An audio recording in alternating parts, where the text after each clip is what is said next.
was talking. No, I only came in for that and then kind of darted out. I was seeing so many people that I was like, I gotta get out of here. Everybody's like, "What's up?" I'm like, You're live on YouTube. Just thought I'd let you know. You're like, the story was getting animated. All right, are we all set? Yep. All right, I would like to call this meeting to order of the Operations Work Group on October 10th. Welcome, everyone. The first agenda item is public input. We did not receive any written comments and we have just one public appearance. Our public appearance is Sherry Swartz.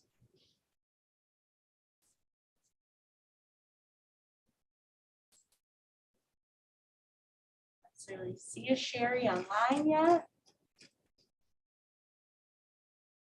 Sherry, if you're with us, go ahead and turn on your camera.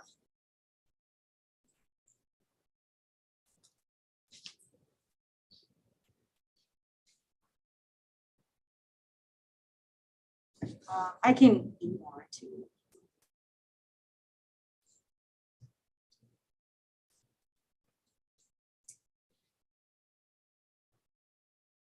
Sure.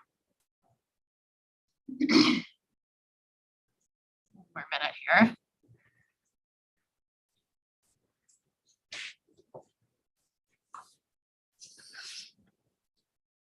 Just a reminder, if you want a board member or public speaker at this moment, would you please turn your camera off until you are ready to present?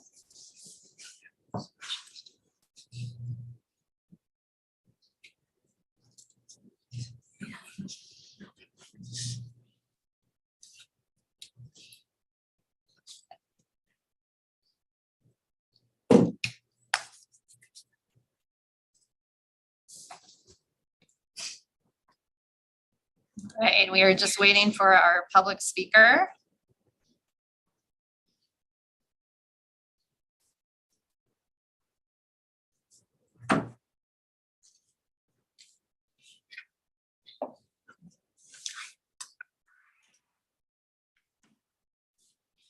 If it's okay, we will move on to the approval of the minutes first and then come back to the public speaker once they join us. I move to approve the minutes from the Operations Work Group meeting dated September 12th, 2022. second, Second, Nichelle Nichols. All those in favor? Any opposed? Motion passes 7-0. Right. Jesse, have we had any luck connecting here? Just one more call is Sherry Schwartz online to present for public comment.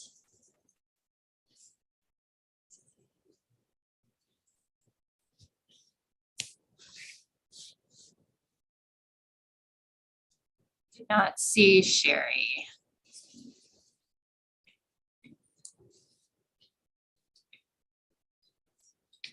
I'll send you my best. I can't.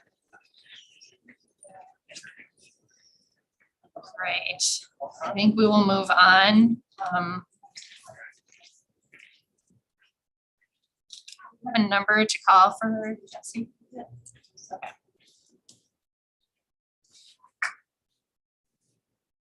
Thank you everyone for your patience.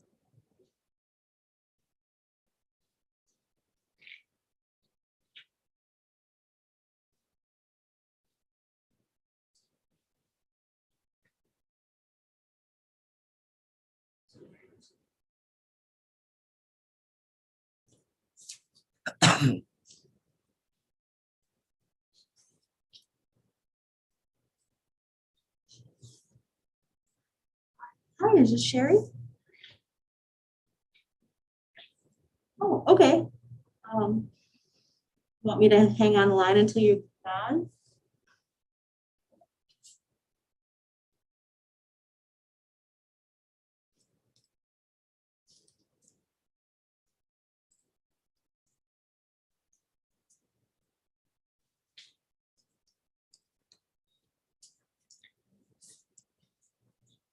Thank you all for your I'll call you right now. Thank you all for your patience. Our public speaker is attempting to join us. He's here now. Sherry, we're ready when you are.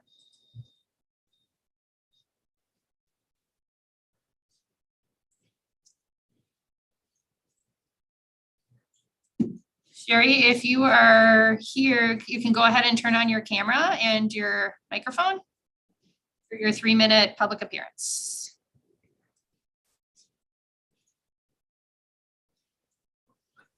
Okay, it said it wasn't letting me unmute myself. Okay, yeah, sorry, apologies for the delay. Yeah, my name is Sherry Swartz and I'm a parent in the school district, but I'm appearing tonight as a food service employee. I work at a elementary school, the sole food service worker at Anana Elementary, and I've been there for about 4 or 5 years. And I guess the first thing I need to say is thank you very much for the raise for all food service employees. Just on behalf of everybody, it's so much appreciated. And just thank you again. Also, I'll say that the food quality and variety is definitely better than it was the first couple of weeks of the school year. And I know Mr. Hodo and others have done a lot of work to make that happen quickly. So it is moving the right direction, I will say that much. And I've looked quickly at the slides for today. It looks like there's a lot of exciting ideas out there, and excited to see how many new staff we do have coming on board, both in management and line staff, which will be a great help. I think a couple of things I would hope the board will look at and that will be discussed tonight that I just wanted to put out there from my perspective as an employee, kind of at literally the bottom of the food chain, the last step before the kids get served. One is that I'm excited to see the vision out there. It looks like there's a lot of great ideas, but frankly, right now things are still pretty shaky, pretty bumpy. We have a long ways to go just to get back to even normal, regular food service functioning. So I hope there will be discussion as well as the long-term stuff, the short-term stuff that it's going to take a while for all these new employees to get totally on board and to get everything up to snuff. So I hope there'll be some discussion of that too and what that process will look like. A couple of things to highlight, to ask about and maybe discuss on those. One of the things that I think is still a work in progress is the transitioning to the Primero Edge computer system that's used for everything from ordering to paying to looking at menus online, and that there's still a long ways to go to get staff trained in really using that system effectively and working out the kinks. And so I hope there'll be some discussion of that. Another thing that needs major discussion and concern of mine is just communication overall on several levels. One level being just communication from the district to families of what the menus are, what are ingredients in the foods for things, everything from religious preferences to allergens, just to, does my kid like this food and will they eat it tomorrow? Especially at elementary schools where there's really only very limited menu choices. That's really a challenge with all the last minute changes in the menus and substitutions, but it's a very important and I think basic thing that needs to be addressed. Also just communication within the department. I was remarking to a coworker today that about half of the problems and frustrations on a day-to-day basis that I deal with could be dealt with just by better communication, being informed by top management what's going on, and also the employees at the bottom being able to get a hold of someone to get our questions addressed. So that's a question I hope we can hear more about. And then the other, the last thing is just, I especially looking at some of these long-term ideas, but also the short-term functioning of the department, is the way that overall school staffing shortages affect food service and just the logistics of serving food and eating it and having time to eat it, and just the atmosphere of a lunchroom. Those are some things that I think often don't get seen by outsiders, or that may not be factored in early in the planning process. And then when it comes down to someone like me it's all of a sudden we have to figure it out. But just a quick example, a real life example of that would be when we have garden bars. It's wonderful for the variety of food and for kids being able to serve and pick what they want. But the logistics of a kindergartner deciding what they want, getting it onto their plate and carrying that to a table is not quick. It takes time. And when we don't have the staff and the time within a school day to support that, it becomes really hard to actually offer that to the students. So again, thank you very much, and I look forward to the discussion. All right, thank you, Sherry. All right, that is the end of our public appearances for today. Just to sort of frame the meeting here tonight. Tonight we have a presentation starting out on food service nutrition. And we are also discussing our final budget update before the October 31st regular board meeting, where we will vote on the final 2022-23 budget. We also have two proposals to discuss from Human Resources on COVID leave days and substitute class coverage. Before we begin, Dr. Jenkins, do you have any comments that you would like to share regarding the topics for tonight? I just think tonight that we're going to have hopefully a very open discussion about what's going on and get some updates. And I appreciate even the speaker coming and leading us right into the food service portion of it. And one thing a little off topic, I would like to say tomorrow is Coming Out Day, and we are celebrating that in our district. And I just wanted to put that out there today because it is tomorrow. And the students, we were talking about it at the Student Multicultural Leadership Conference. So tomorrow, there's a video coming out. I just want to make sure all of you are aware of it. Thank you so much, Dr. Jenkins. We are going to start out our meeting then with our food service vision and direction presentation. Our Associate Superintendent of Operations, Mr. Cedric Hodo, and his team are joining us. He's going to give us an update on food service, the challenges we've seen at the start of the school year, update on staffing, and a longer term vision for where we want to go in this important area of our operations.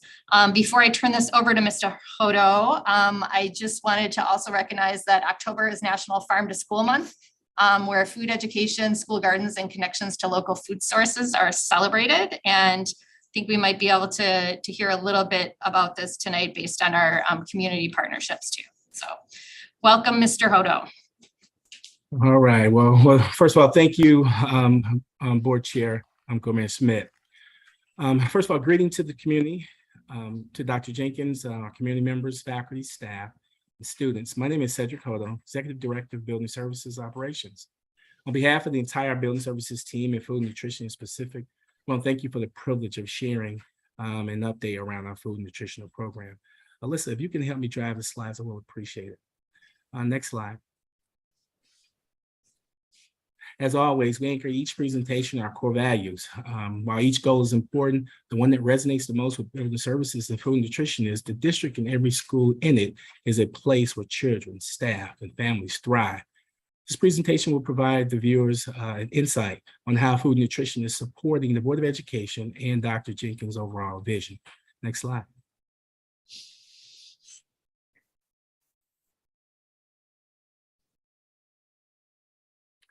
To achieve MMSD's graduate vision and strategic framework goals, we work collaboratively to ensure all students have access to quality, high quality, equitable, inclusive instruction and services leading to deep learning and resulting in college, career, and community readiness. I want to kind of share an update of how food impacts all of this of the district mission as well as vision. Next slide.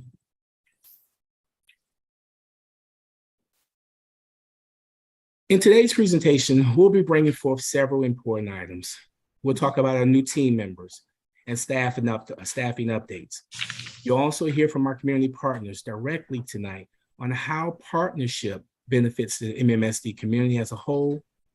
We'll also discuss the opening of schools. What are some of the lessons that we learned? And what were the root causes of the challenges as we continue to make progress in our food and nutrition department?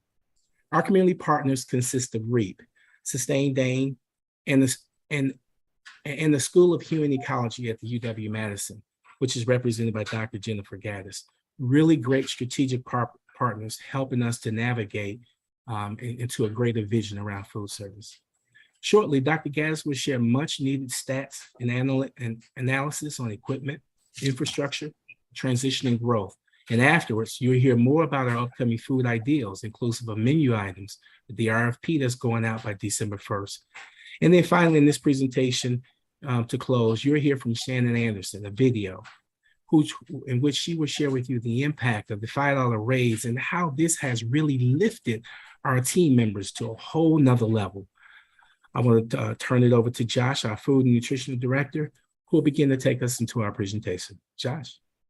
Thank you, Cedric. I appreciate it. And again, thank you to everybody, the board, for giving us this audience tonight.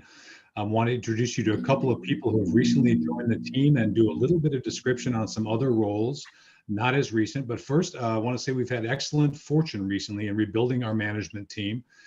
Firstly, Jeff Orr joins us in the pivotal role of administrative manager. Jeff, you can come on camera and just say hello for a moment. Jeff brings decades of food service experience, both as an executive chef, a business owner, executive chef at UW Housing and Dining, and K-12 culinary director on the national level with Compass. I also want to welcome Tyrone Reese. Tyrone, if you can come on and say hello for one moment. Tyrone joins us in the role of food service manager at MMSD, brings experience recently from the Goodman Center, growing their summer meal programs and strengthening their catering and USDA meal operations simultaneously. A few more folks who can't be with us tonight, but I did say I want to offer a welcome to as well and introduce to you. Amy Townsend is a tenured district employee. She's got a penchant for creating effective administrative systems and a passion for customer service, as she's described it to me. She joins us as senior administrative clerk. She'll be starting next Monday. Annette Jackson has been with us for a while already. She joined MMSD earlier this year, and she really personifies our commitment to young scholars and high quality, flavorful foods in every school.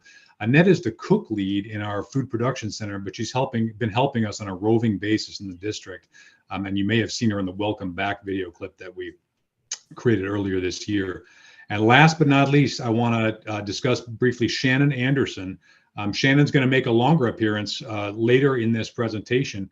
She's a tireless advocate and supporter of our field staff.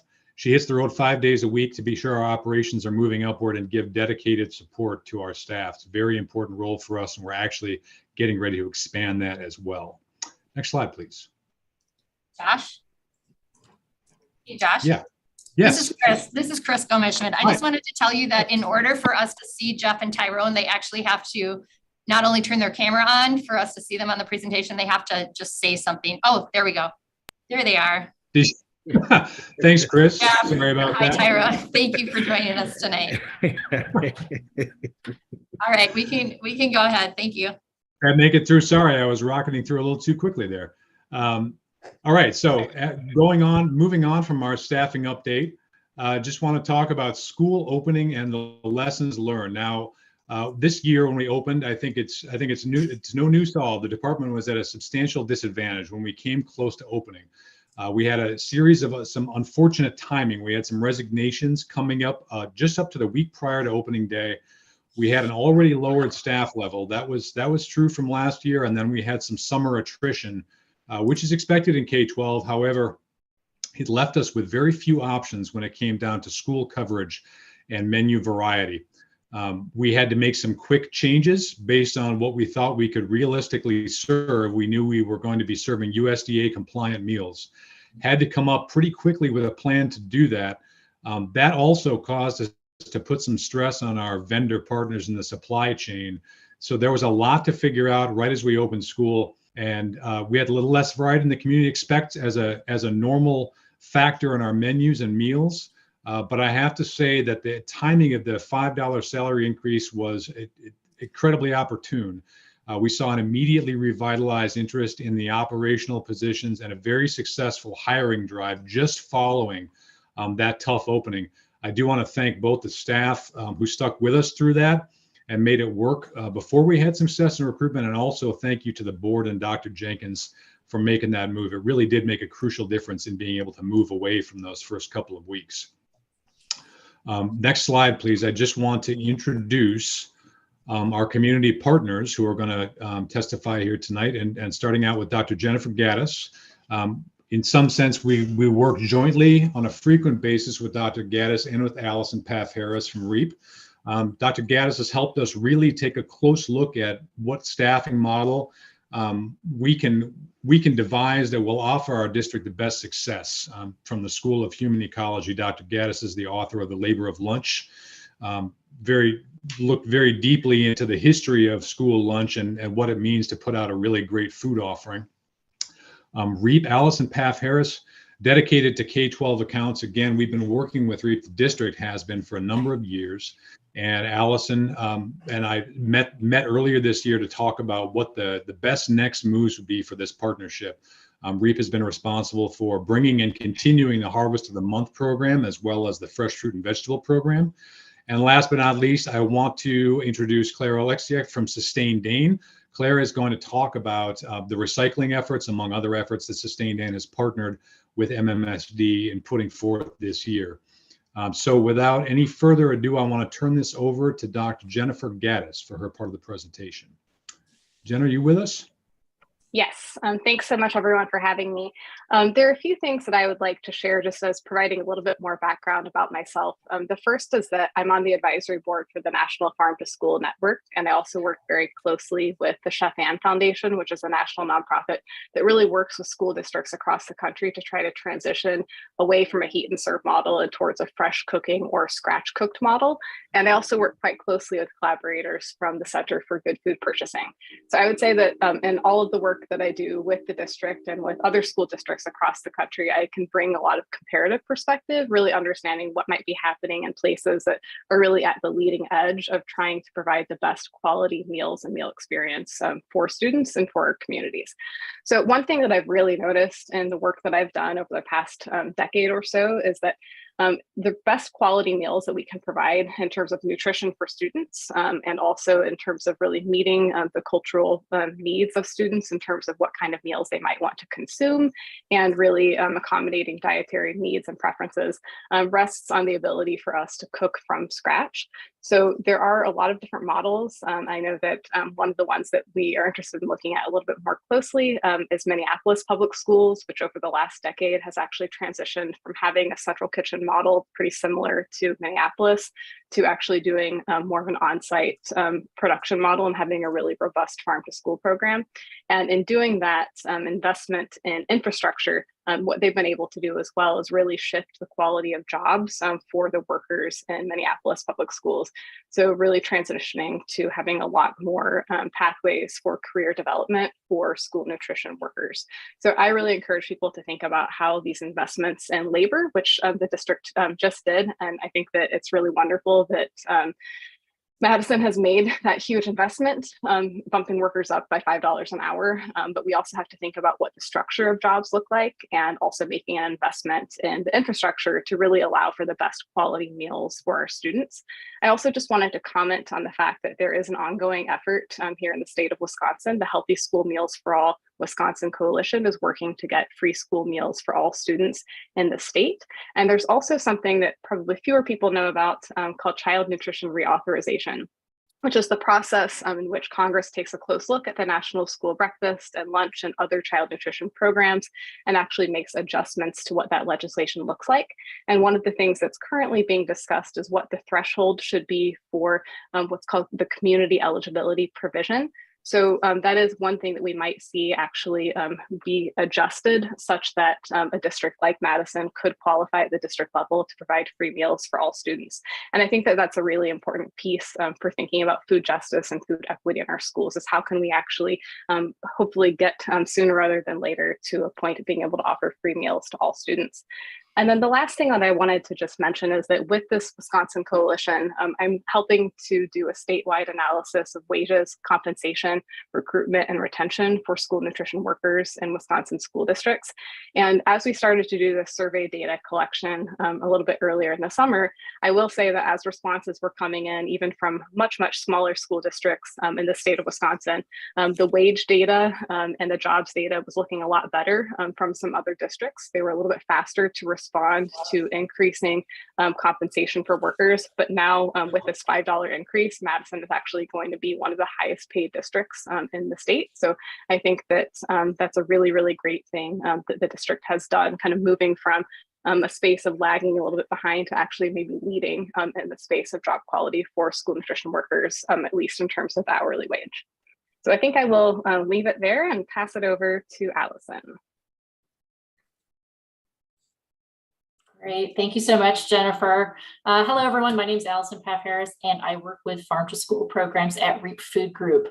For those of you who may not know, REAP Food Group is a Madison-based nonprofit that began in 1997. And for much of REAP's life, MMSD has been a strong partner in our mission to connect local farms to their communities.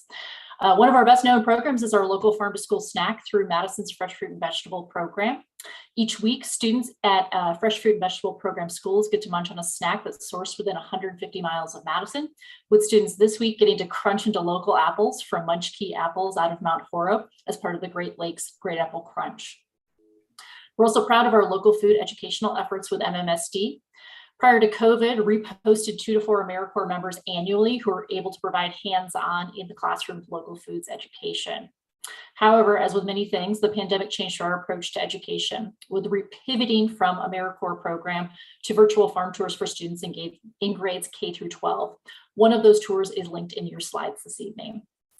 These virtual farm tours have allowed students the opportunity to interact with farms and farmers throughout southern Wisconsin while remaining in their classroom, and were made possible through a USDA Farm to School grant partnership between MMSD Food Nutrition and REAP Food Group. As for local food procurement, school nutrition programs have been in the spotlight throughout the pandemic, with USDA releasing additional funding to address national supply chain issues faced by schools throughout the country. Much funding, like the recently released Department of Public Instruction Local Foods for Schools grant, is intended to support the purchase of local foods in an effort to build shorter supply chains and lasting connections that benefit the local economy. REAP is ready to help MMSD and districts throughout southern Wisconsin in making connections with local farms and producers, because we believe at REAP that local foods with strong staffing and kitchen infrastructure mean greater student and employee satisfaction in meal programs. And lastly, I want to make mention of something that's Josh made mention to earlier. MMSD, the UW School of Human Ecology, and REAP started meeting twice weekly this year to support MMSD food nutrition, which helped to foster the creation of an internship for a UW School of Human Ecology student. Noah, our fall 2020 intern who couldn't be with us here tonight, is supporting MMSD food nutrition by writing articles for the biweekly parent newsletter and assisting in the development and distribution of an all high school student survey on MMSD meal programs. The School of Human Ecology, MMSD, and REAP partnership has also provided the opportunity to support the work of Emily Sonneman and her ProStart culinary students at East High School. Following a conversation between Emily and Jennifer Gaddis, this team went to work supporting her students in their effort to gather feedback from their peers and create recipes reflective of the cultures and diversity within the district, with the end goal being recipes that can be used in MMSD food nutrition programs. In closing, I want to say REAP Food Group values the work of MMSD Food Nutrition and looks forward to continued partnership. I want to thank you for your time this evening, and now I'm going to pass things over to Claire from Sustain Dane. Thanks, everyone. Thank you, Allison, and nice to be here. Sustain Dane, also a nonprofit based in Dane County. Our mission is to inspire, connect, and support people to accelerate equity and sustainable actions for community well-beings. And we do that in many different ways. Currently, with the district, we are focusing on initiatives around meal recycling, reuse, as well as waste audits, food recovery, and the composting side of this. It's been really exciting to get to know REAP's work and looking at the system of farm to school and potentially back to farm, what that all looks like. Our work is focused right now in 5 schools. It began at Leopold with recycling and milk cartons, one of the most recyclable items that actually comes through the cafeteria and the meals. And that initiative grew through a great partnership with the custodial staff and the principals and the teachers, as well as students being leaders in the cafeteria to help initiate that. As we have grown, we have received additional funding from the World Wildlife Foundation and are part of a cohort now that is across the United States looking at school meals as part of sustainability initiatives. Dane County has a goal to reduce our emissions by 50% by 2030, and part of that is the food system. So what we are able to do, what we've been able to do this past year is go into the classrooms 3 times throughout a year and do a waste audit with students. We have students help separate their materials between the wrapping and the food itself and the milk carton. And then the students help us weigh it. We do a little math. We, talk about what they're seeing. We show some fantastic videos. And out of that, what the data is showing us is about 49% of the total weight of waste is food at our schools. And what that means is about 115 pounds of food waste per school per lunch. About 2 ounces of that is the milk waste, and about 12,000 milk cartons have the potential to be recycled if you were to look at all of the elementary schools. So huge potential here, and also a lot of excitement from students, because we know students care about this, students are thinking about this, and students want to be part of a sustainable future for themselves. So what we'll be kind of continuing to work on is these waste audits. This also ties a lot with the scratch cooking that we're hearing about, and making sure the kids are getting the food in their bodies. So, when you have a scratch cooking operation, there's also reuse opportunities of some of the plates and other trays and that type of material. Also, when you think about how we get more food into students and things they like and love and want to have more of. Food recovery has been a part of this process and a bit put on the hold because of COVID and restrictions, but an area that we will likely be bringing up again, as well as the opportunity for the food waste separated to be composted through some additional support of our other partners. So thank you for kind of creating this systems approach that you're all looking at. Holistic sustainability is really important to us, and that's that intersection of environmental health, social well-being and equity, and a just economy. And I'm hearing a lot of that's what you guys are focused on today. So it's really exciting where you're going and the support you guys are giving food and nutrition. And with that, I will hand it back to Josh. Thank you, Claire, and thank you, everybody. I have to say, somewhat impromptu, that I have so appreciated the partnerships with all 3 of you, because coming into the district, these are long-term partnerships, and it really helped me get some support as I understood everything that was going on in the district, not only within the existing operations of food and nutrition, but all of the things that all of you are working on in cooperation with us. So I wanted to say thank you, and thank you for being here tonight. This slide is to discuss some things that are in progress and coming up. We recognized as I got into the role, and we got into the schools, that a number of the schools, especially secondary schools, are working with some outdated equipment and have some work ahead of them to really return the menus and the presentation of our food back to full appeal from the students.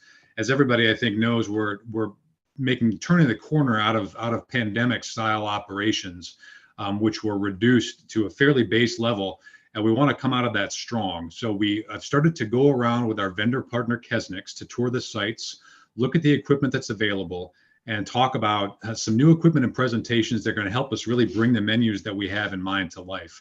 One of them is pictured here, which is a mobile cart.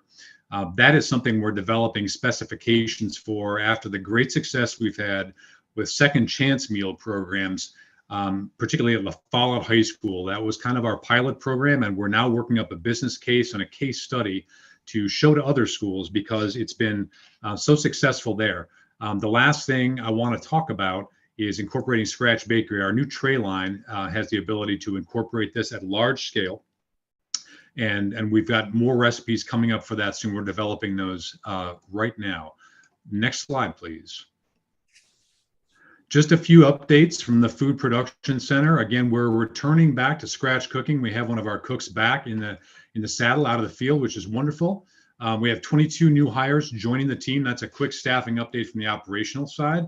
Now hiring for some dedicated bakery staff, again, to revamp that program, proven appeal to students, and a great meal getter. Just talked about Second Chance and some of these other things. Partnership with School Gardens is coming right up, touring next week. And then, as Cedric mentioned earlier, want to start getting into, we have coming up very much around the corner, we have the RFP for our primary vendor, which is going to be of great importance to secure the long-term supply for the district in the most beneficial way. So with that, I want to get into the presentation we talked about earlier, one from a little bit of testimony from one of our staff members. If we can get down into the slide with Shannon Alexander. And we'll just watch this in closing. Love this video. Okay. It's not even 6:30 a.m.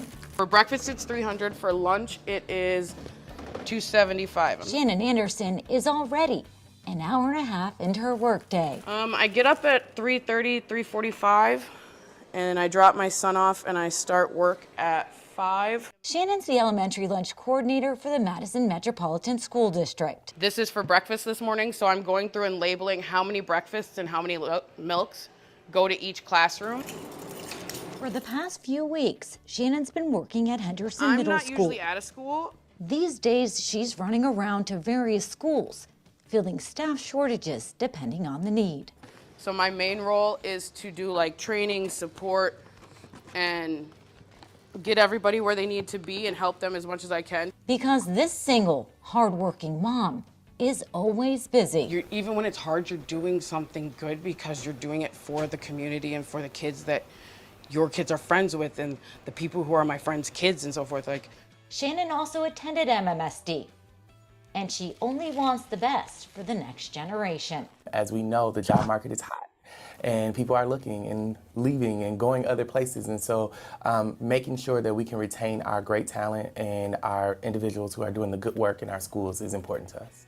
And it's why the district is making sure that more than 700 district employees are getting a $5 an hour wage increase. I always want to make sure I have every kid covered. It's important to Shannon and so many more just like her. I love being here every day of it. Antoine Stewart is a security guard assistant at Cherokee Middle. I just love being a part of a family like this. And I believe it's showing that y'all appreciate us as staff members and what we doing. So I'm thankful for that. And for Shannon. Oh, this is a big deal. It's a huge deal. I'm a mom with a mortgage and bills. Like, it means that I can continue to take care of my son as he grows and starts to eat me out of house and home. But because it means that I'm not going to be in debt and I'm not going to lose my house. It means I'm really proud that I'm doing something better for my family. Because at MMSD, family is what it's all about. We are MMSD.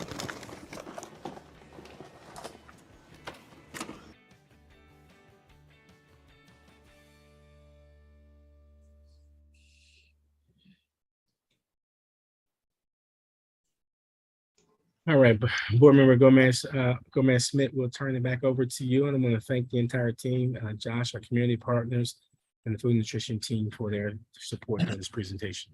We'll turn it back over to you. Right. Thank you so much, Mr. Hodo. I appreciate that. I apologize that I think I got your title wrong. So I apologize for that, but thank you very much for the presentation. And thanks to the whole team for the work that's going on in this area. Are there any questions from board members? Board Member Nichols. Yes, thank you. First of all, I just want to say thank you so much for such a thorough presentation. It's amazing hearing about the partnerships with UW School of Human Ecology, REAP, and Sustain Dane, and just love the various angles that were brought in around the whole food system and looking at how we're doing in MMSD. So I do have a couple of questions. The first one is related to staffing. So I noticed the board has received a couple of HR updates, and it looks like as of October 5th, it looked like we had 40 vacancies in food service. I noticed in tonight's PowerPoint presentation, it said 22 new hires. So I'm just trying to seek clarification. As of October 5th or this week, is the 22 still reflected in the vacancies that we're seeing, and that number will decrease in the next week or two? Or can you just clarify kind of where we're at? Because it looked like we were at a 47% fill rate. Yeah, no, you're correct. I certainly understand it. So when we started this at the beginning of the school year, we were approximately 43 people down. And with an update of typically 10 people per day calling off, so total around 53. And when we first started the first couple of weeks. What you see now is, I think as of today, Josh, if I'm not correct, as of Friday when we presented this was 22. I think we have 23 on board, ready to go. We still have offers that are out. Numerous offers are still out, but we have not confirmed those as far as start dates. So currently that leaves us close with about 20 plus vacancies, yes. Okay, so in some of the HR updates that we'll receive in the next couple of weeks, we'll see the vacancy number come down. Absolutely. This is huge for us. I'm quite sure, or many of our board members may not necessarily know, but we've been down severely over a year's time, 40 plus staff members. This is the first time in a year's time we've been able to make some traction in hiring staff. And I think it's directly related to the $5 increase. I want to thank the board for supporting us. Wonderful. Thank you for that. I have to tell you, Mr. Hodo, I love the feature of Shannon in that news story. And it was wonderful to be able to just see the grind that she's on every day, waking up and getting to work way before some of us have even heard an alarm clock. Okay. And just so I really appreciated there being a very human-centered story about what it really takes to get food out to our schools. I'm curious from tonight's presentation, this idea of the scratch cooking model. Dr. Jennifer Gaddis, sorry if I just mispronounced your last name, did mention about looking at the Minneapolis public schools, really being able to improve the quality of food by moving to on-site scratch cooking versus a central kitchen model. And so I'm curious, Mr. Hodo or anybody on the team, is that the model that we're striving for? And if so, what would that require in terms of the kind of staffing we would need to have? Yeah, so Josh, if you can come off screen, and Dr. Gaddis. So just to put some context to this, Board Member Nichols, Dr. Gaddis has not only studied this, but she has data and analytics that will help support us getting to this goal. Scratch cooking is required. It requires a lot more things, inclusive of infrastructure and staffing. I'm working currently with Dr. Jenkins as well as Ross to begin to slowly put that piece together so that you can see it visually, so we can get there. I'll ask Josh to step in for a second, and then Dr. Gaddis, who can give some context on why it's important. All of these things go together: staffing, infrastructure, quality food. And so if we want to get to that next level, we need to start now. And I think we're on a path, but it starts with the data and analytics first. Dr. Gaddis. Yeah, I think one thing that I would also emphasize is that Minneapolis still uses its central kitchen. I mean, that's a multi-million-dollar piece of infrastructure. So they actually use it just in more creative ways.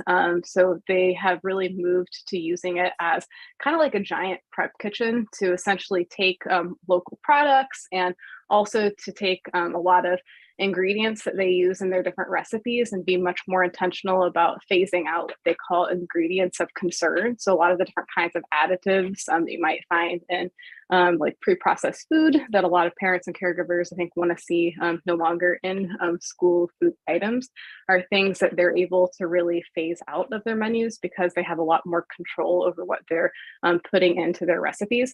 So they use the central kitchen to do things like take, raw proteins, and they have a giant sous vide machine now. And so they can make really healthy but flavorful items that then they'll send out to schools to incorporate in more of what's called a quick scratch model. So they do a lot of like bulk preparation of different sauces and certain things in the central kitchen, and then kind of send things out for like fresh like preparation and finishing at the school sites. So you don't need necessarily all the full infrastructure for like a full scratch kitchen necessarily at like elementary school sites. So it's not quite as expensive. But some other things that they've really done is like at least prior to the pandemic, they were really trying to think about how they could actually play more of a role in their like broader community and regional food system. So thinking about how, for instance, they have pre-packed food lines, like what MMSD has. They were starting to think about how, just one second. Hey, James, I need you to take a look.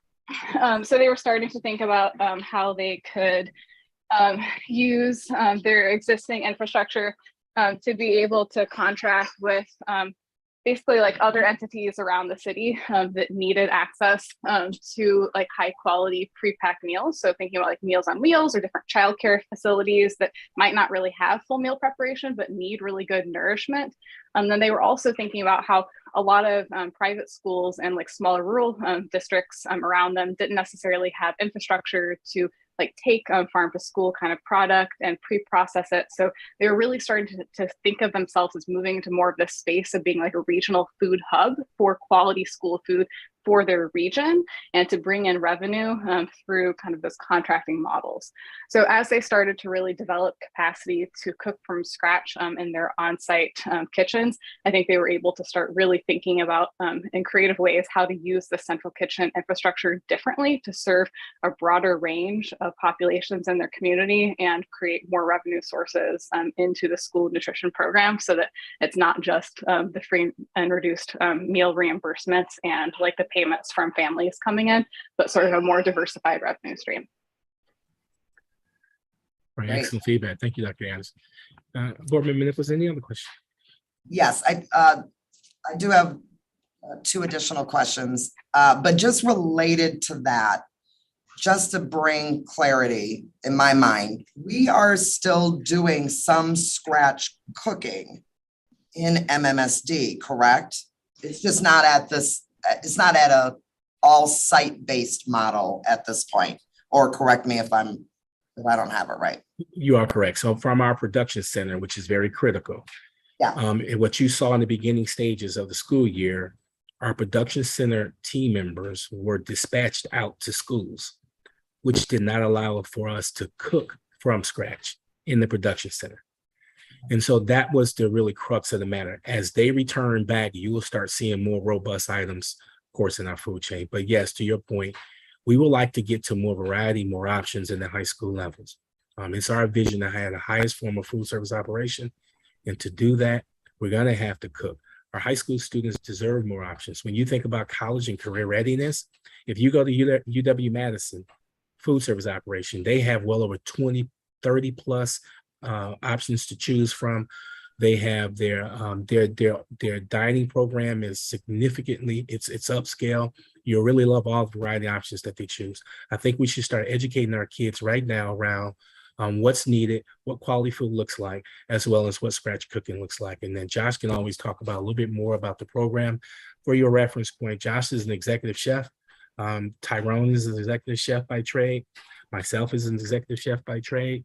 And you also have Jeff, who's an executive chef. So our total K-12 background in regards to compliant meals, and I think will make a significant improvement overall in a food service operation long-term. Great, which I think is a perfect lead into my final set of questions, which is, it's a combination of two things. At our September board meeting, we passed the wellness policy. And I know you know this, Mr. Hodo, because you had to answer a lot of questions, but there's a whole section on food and nutrition in the wellness policy.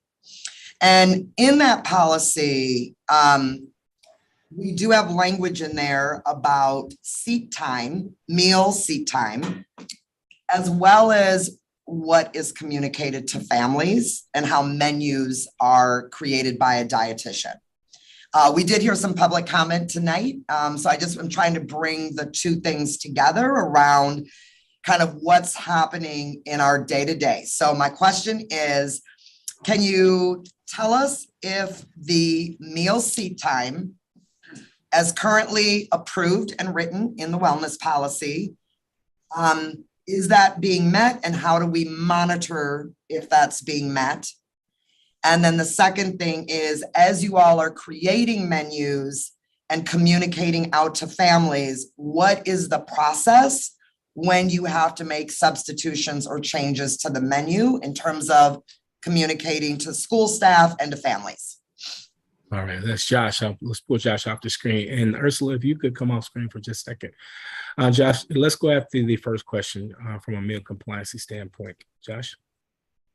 Sure. So as far as the wellness policy is concerned, one of the things that we've tried to do is work with principals. A lot of times when we serve and how the lines are flowing. So in other words, big factors affecting seat time are driven by the needs of the school for getting in the instructional hours that they need to get. And it really is set site by site.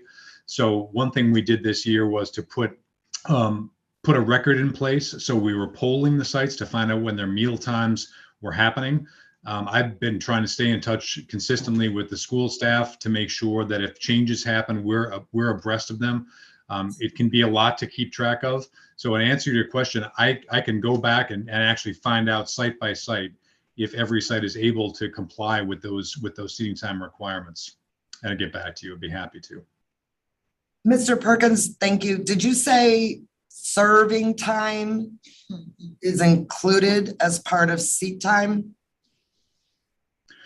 I didn't because I don't think there's a way to make a clean break between when we stop serving and when seating time begins. Often we'll have class periods running consecutively, so the actual service of meals is happening all the way through and up until the very end. Each school does vary a little bit from the other sites. I know that's not a very specific answer or uniform answer for every school, but I hope it's helpful. I understand. I had children in the district, so I understand how the different classes kind of will stagger into lunch, and one line is kind of making its way through and sitting, and another group is coming in, and so it's kind of a continuous flow. Okay, so thank you for that. And then if you can go on to the next question around menu planning and changes to the menu and what our process is for communicating that to school staff and families. Yep, excellent question. Michelle, if you want to take this, I appreciate it.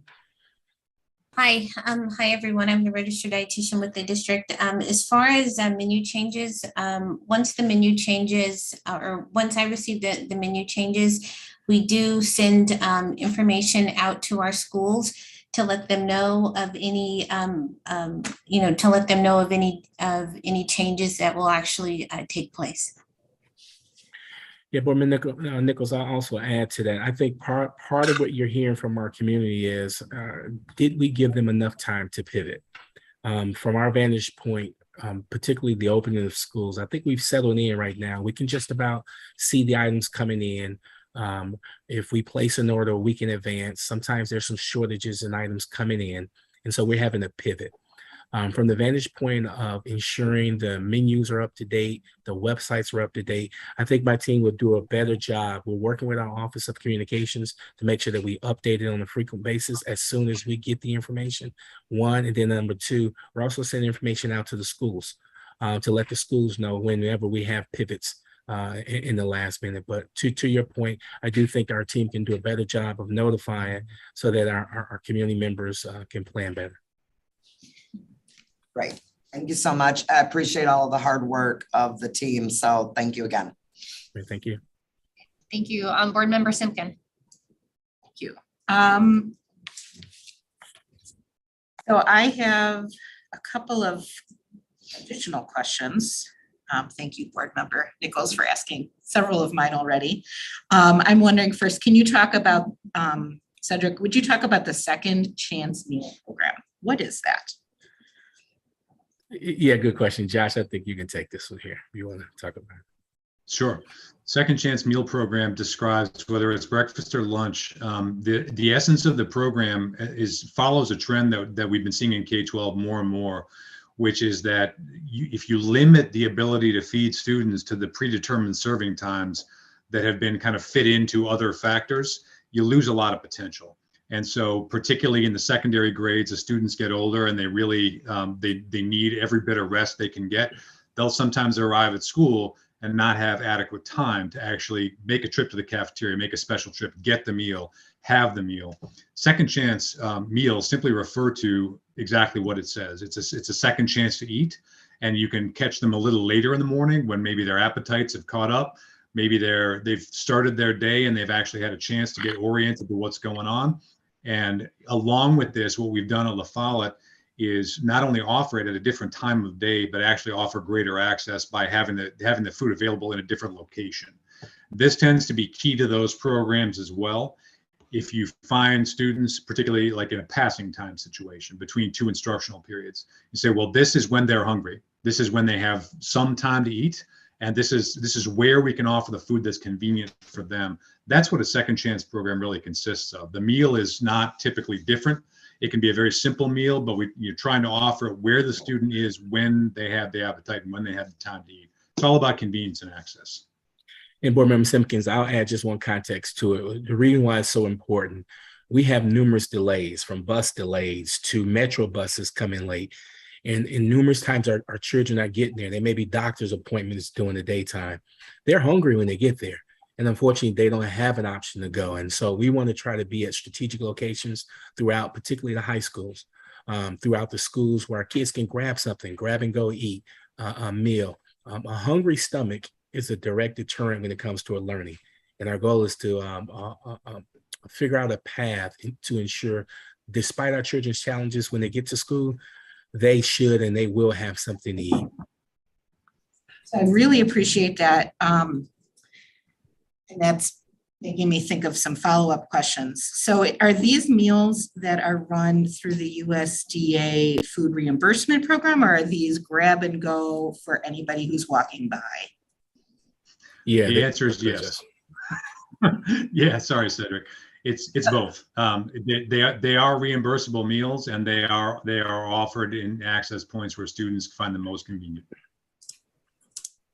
Okay, so there's no limiting, whoever wants one. And so if you're not somebody who receives free or reduced meals, are you paying for these? It would go through, so these systems, just hearkening back to that photo that was in the presentation, one of the things we've been working on, really, you have a standard point of sale system. So as far as accounting for the meals, nothing really changes. One of the things you might have seen was the little platform at the end of the cart, and that's to hold a laptop computer, so you can run point of sale just as you would in any other meal service. Okay, so it's kind of like a kiosk at the mall or something. Exactly right. Okay, got it. I understand that. My second question is around looking forward to creating a more ideal food service environment. Can you talk about any efforts that you might be making towards obtaining large amounts of local produce and seasonal eating? Yeah, I can talk about, this came up front and center in a conversation that Allison and I had before the school year started, when the summer meal program was still running. And while we have been doing this, and Allison, if you're still around, feel free to jump back in here too. While we have been doing this on a certain level of scale, one of the things we discussed right at the top of the year was finding a way to get this, even with staffing challenges. I knew we would probably have them.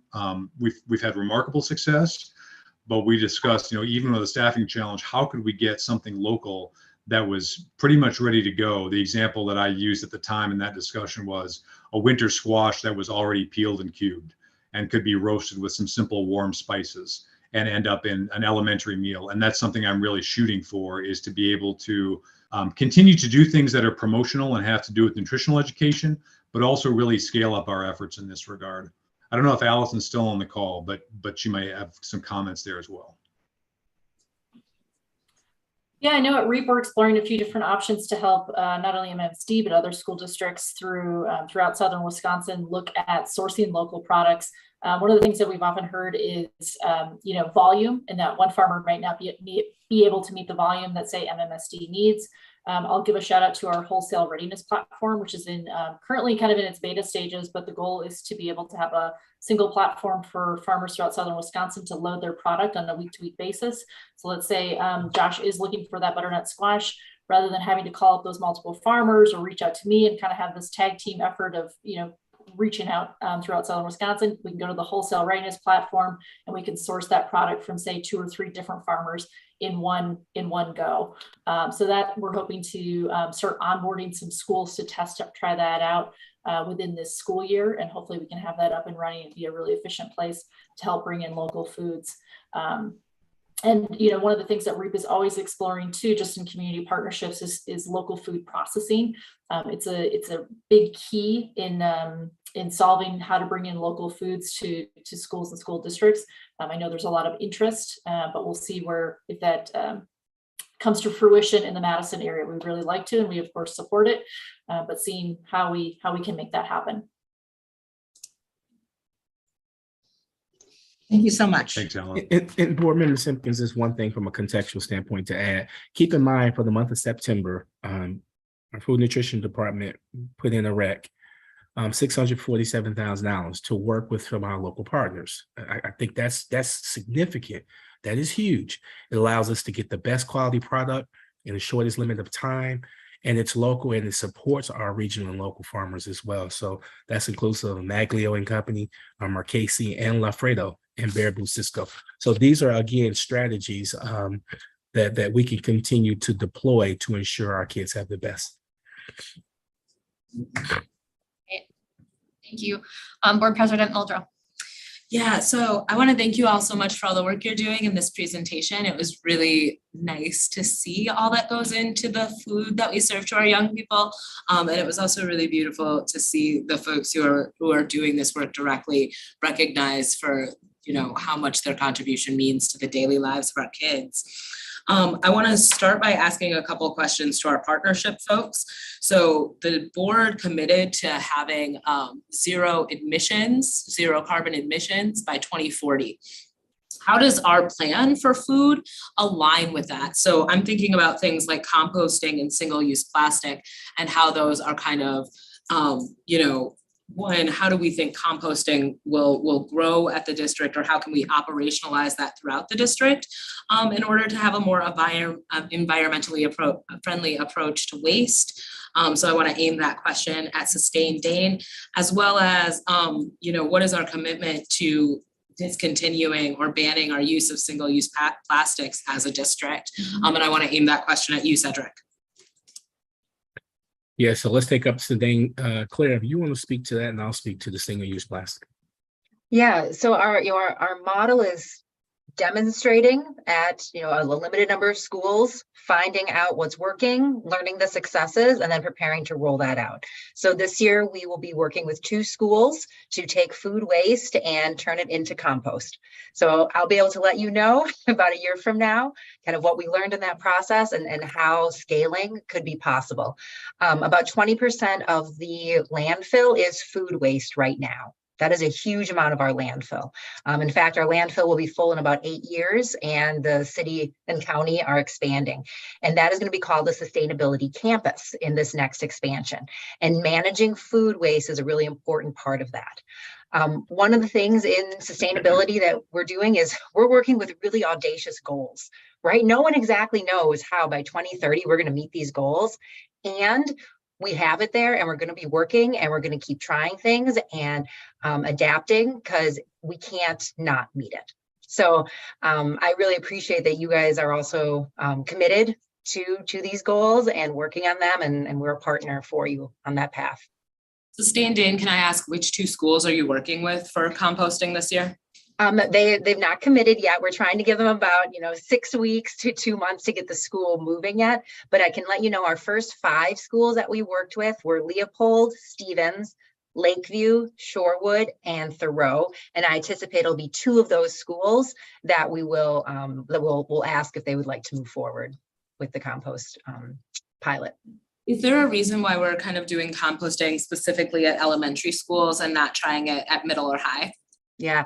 Well, our thought process to date is that when you start young, the young people are absorbing it, they're learning from a young age, and then they're going to bring that knowledge and that passion forward to middle school and high school.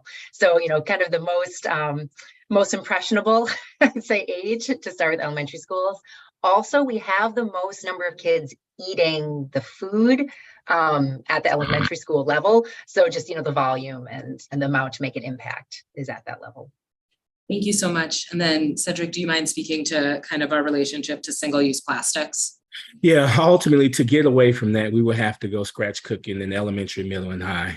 To go to compostable plates where we can recycle, we will have to prepare the food in the kitchen, put it on a tray, and then serve it. Right now, this model actually works best for us coming out of COVID. It's pre-packed, it's safe, it's secure, it's heated properly. That's probably the best. I do think that our current strategy around the totality from starting with milk cartons, moving over to waste, I think we had an image up earlier that showed you what the compostable compartments look like. I think we have a path to get there. It starts with education first. It starts with infrastructure.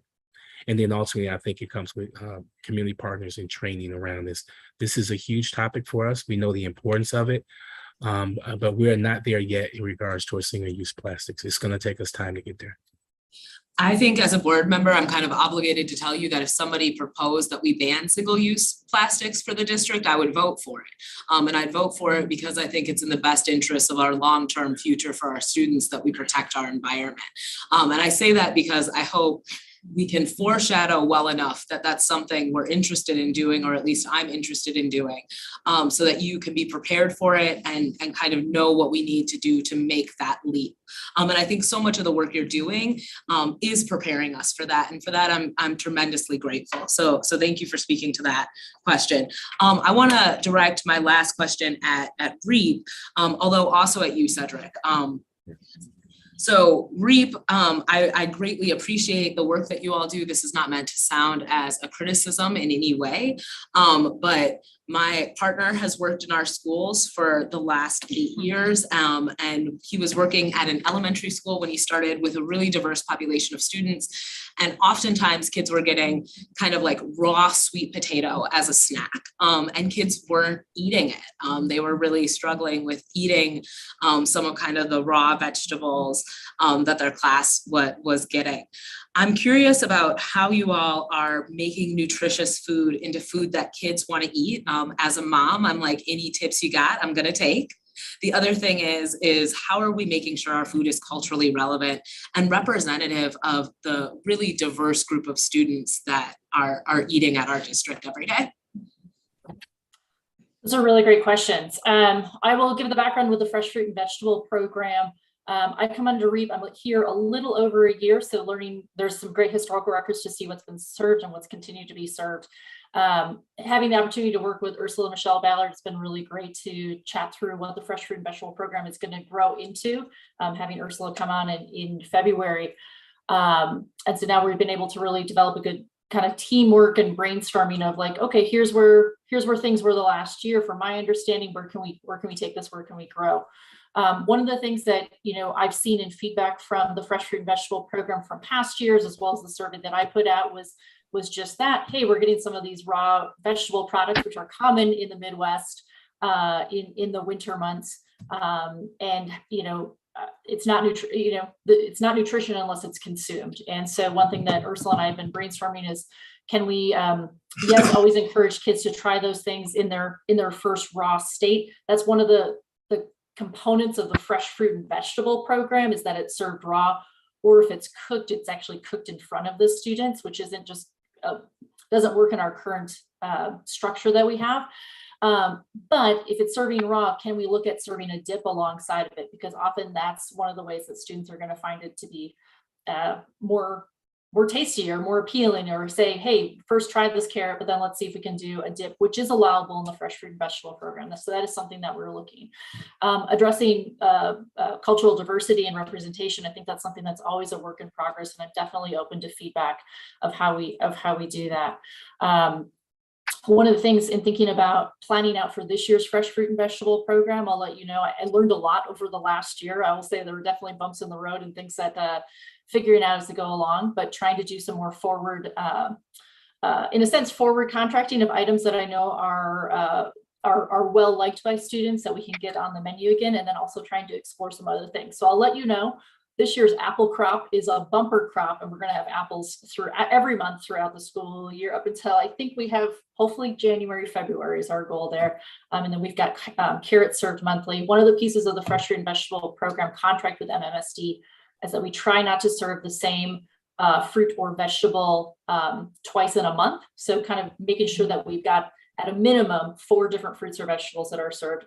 Ideally, I'd love that to be a larger rotation, but knowing the constraints that we're working in Wisconsin and the Midwest, but really the last year's proven a really great opportunity for me to make more relationships with our farmers and say, hey, can we try this as a test run, in the program? And maybe it's not the volume of, what we need to serve all 12 schools, but maybe it's 1 or 2, and that's something I'm open to exploring. And if I didn't answer all of your questions, please let me know. No, I really appreciated your answer, and I'm grateful that we get to continue to work together to kind of figure out how to strengthen this program and the quality of food we bring to students as we return from virtual learning. Cedric, I want to ask you about what we're doing to make sure the food we're serving is culturally relevant, and that the diversity of options we're providing mirrors the diversity of young people we're serving. Yeah, no, absolutely. I think you're spot on. This is an area where we're passionate. And if Ursula wants to come on, and I know Josh has a whole list of items that you'll see come on very soon in the production menus itself. I do know one of the things that Ursula is working on is what's called the A to Z salad bar. And that is placing items or fruit or vegetables from the letter A through Z on our salad bars in a educational component. One of the things we're doing is also working with our associate superintendents that when we have items to come up like apples or kiwi or strawberries or star fruit, can we use educational components, coloring books, any background from where it comes from? Things of that nature also supports educational outcome. She spoke earlier about fresh broccoli and fresh cauliflower and fresh carrots. The reality is some of our kids, they have only eaten maybe broccoli and cheese. And so this is an introductory level to their palate. Being able to dip it in some fat-free ranch of some sort, or peanut butter and celery sticks. I think those are some ways in which we can get our kids to start learning and trying new options. We are certainly on board with you when it comes to a variety options as well as culturally responsive items. I know, Michelle, if you want to speak to some of the Latinx dishes, some of the Asian cuisines that's upcoming, as well as Josh, if you would like to speak to any other dishes that's coming up, I would appreciate it. Okay, hi everyone again. One thing I did want to talk about first of all is the A to Z salad bar. So the A to Z salad bar is like a produce party. So you have fruits and vegetables that start with the letter A all the way through Z. There may be some, depending on a seasonality and the time of the year, which we would not be able to provide for the students, but the whole goal is to pick a elementary school, and then of course a collaboration with the principals, and there's balloons and activities, nutrition education and everything. Students either have a tray or some type of container where they can go pretty much down the alphabet and pick one fruit or vegetable corresponding to the letter of the alphabet.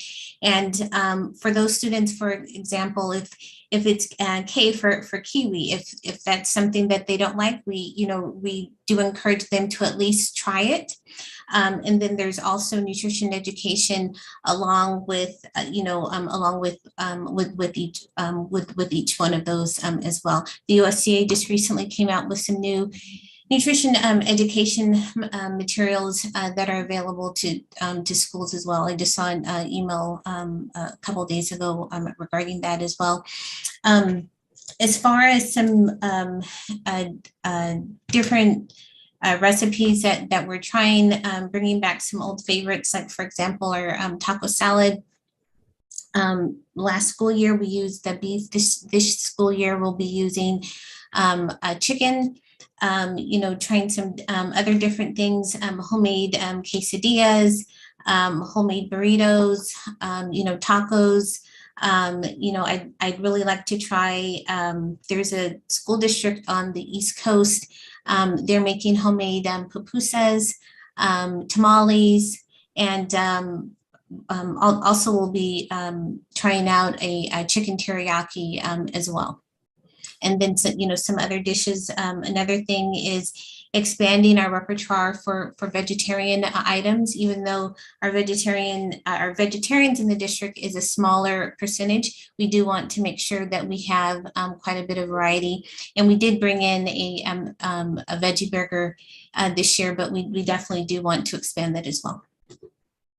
Thank you, Michelle. I'm sorry. Thank you so much for speaking to all of those options. And I guess the last thing I want to say is more of a statement than a question, which is I greatly appreciate the effort that's going into the work you all are doing right now. And I hope that you know that I would greatly support our move towards, creating a higher quality product for our young people. So I think if we have greater integrity of our food, it requires more work, it requires greater investment. And I think that those are things we have to be mindful of as we have this conversation.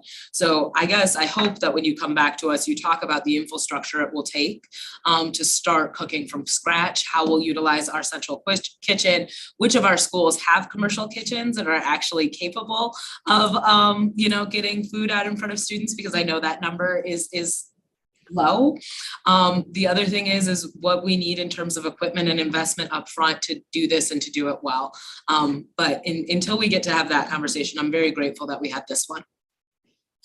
Thank you, Board Chair Mojo. We certainly understand you. We certainly agree. The message is loud and clear. Thank you, Board President Muldrow. Board Member Nichols, I am going to call on Board Member Vandermeulen, who hasn't chimed in yet. So Board Member Vandermeulen. You're on mute.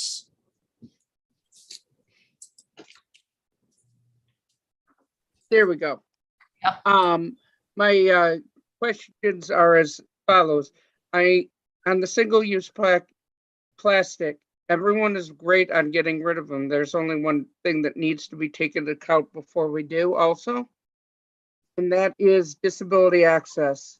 Dane County, for example, in the county board banned straws without ever asking the disability community, and then realized that metal straws were not appropriate for the disability community due to allergies and other various issues, and that the biodegradable straws could actually cause choking issues for quadriplegics. So if we do go that route, and I'm fine with it, we please make sure that that is included, because oftentimes it's not included. And I really got sick of having to answer the question, I'm trying to kill Shamu, which was the common theme online. That literally was the name of the post. Are you trying to kill Shamu? No, actually I'm not. And my second one is how do we encourage fair labor practices on our fruits and vegetables to make sure that we're not just paying a living wage here, but that we're paying a living wage to the people growing the vegetables and growing the food. And those are my two. Let's take a quick stab at the disabilities question. We certainly agree with you. Prior to making any change, I think we should do a 360 holistic review to ensure that all of our community is inclusive. We would certainly take that into consideration. We do have some flexibility. I do believe that where Chair Muldrow is trying to go to, we fully support that. That doesn't mean that we can't have any way, shape, or form in which we can still serve or multiple options. If Ursula's on the screen, I think she does numerous specialty diets on a daily basis. We have over 1,000 diets in which we our kids are Michelle, do you want to speak to that, Michelle, about the specialty diets and how you're working with the nurses to ensure our community is inclusive when it comes to dining?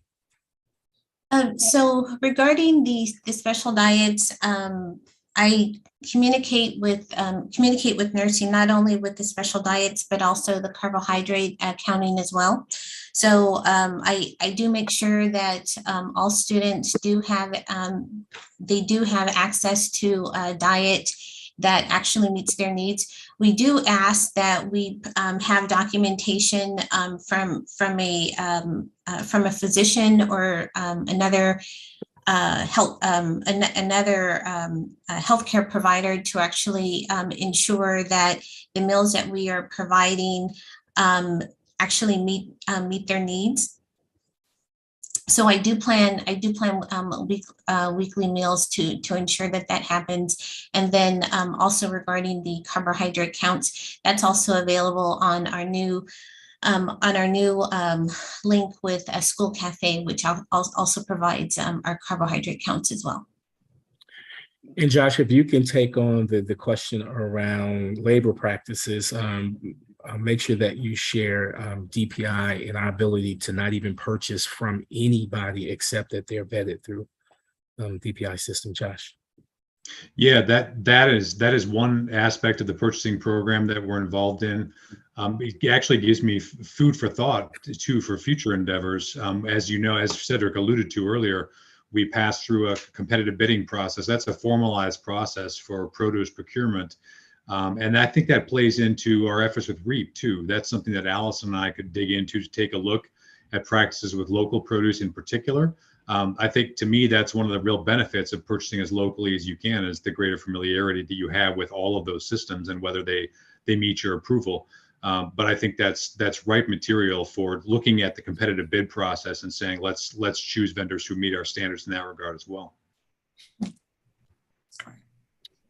Great, thank you so much. Nikki, did that answer your question? Yes, it did. Thank you so much. Thank you. And Board Member Nichols, you have one follow-up question for us? Yes.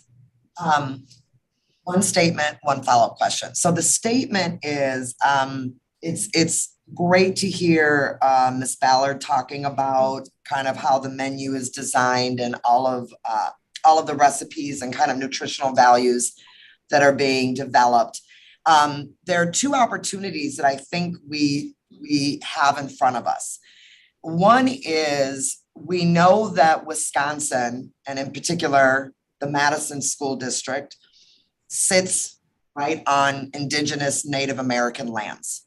And especially since today is Indigenous Peoples Day, I think it would be amazing if there were opportunities in the future to curate or co-create recipes that might honor Indigenous folks and bring those recipes in. I was at the YWCA's Racial Justice Summit last week, and they partnered with a local Native American Indigenous chef, and their entire menu was developed with recipes that the Monona Terrace then prepared. And I also want to mention that we have a very large Hmong population as well. And so there would be a fascinating and great opportunity to also think about recipes using local produce that would bring in Hmong inspired native kind of recipes. So that's my statement. You don't need to respond. My question is, just as a quick follow-up to that Second Chance program, love the idea of having food available for students to grab and grab and get as they're hungry. And Mr. Hodo, you mentioned kind of the focus was more at the secondary level.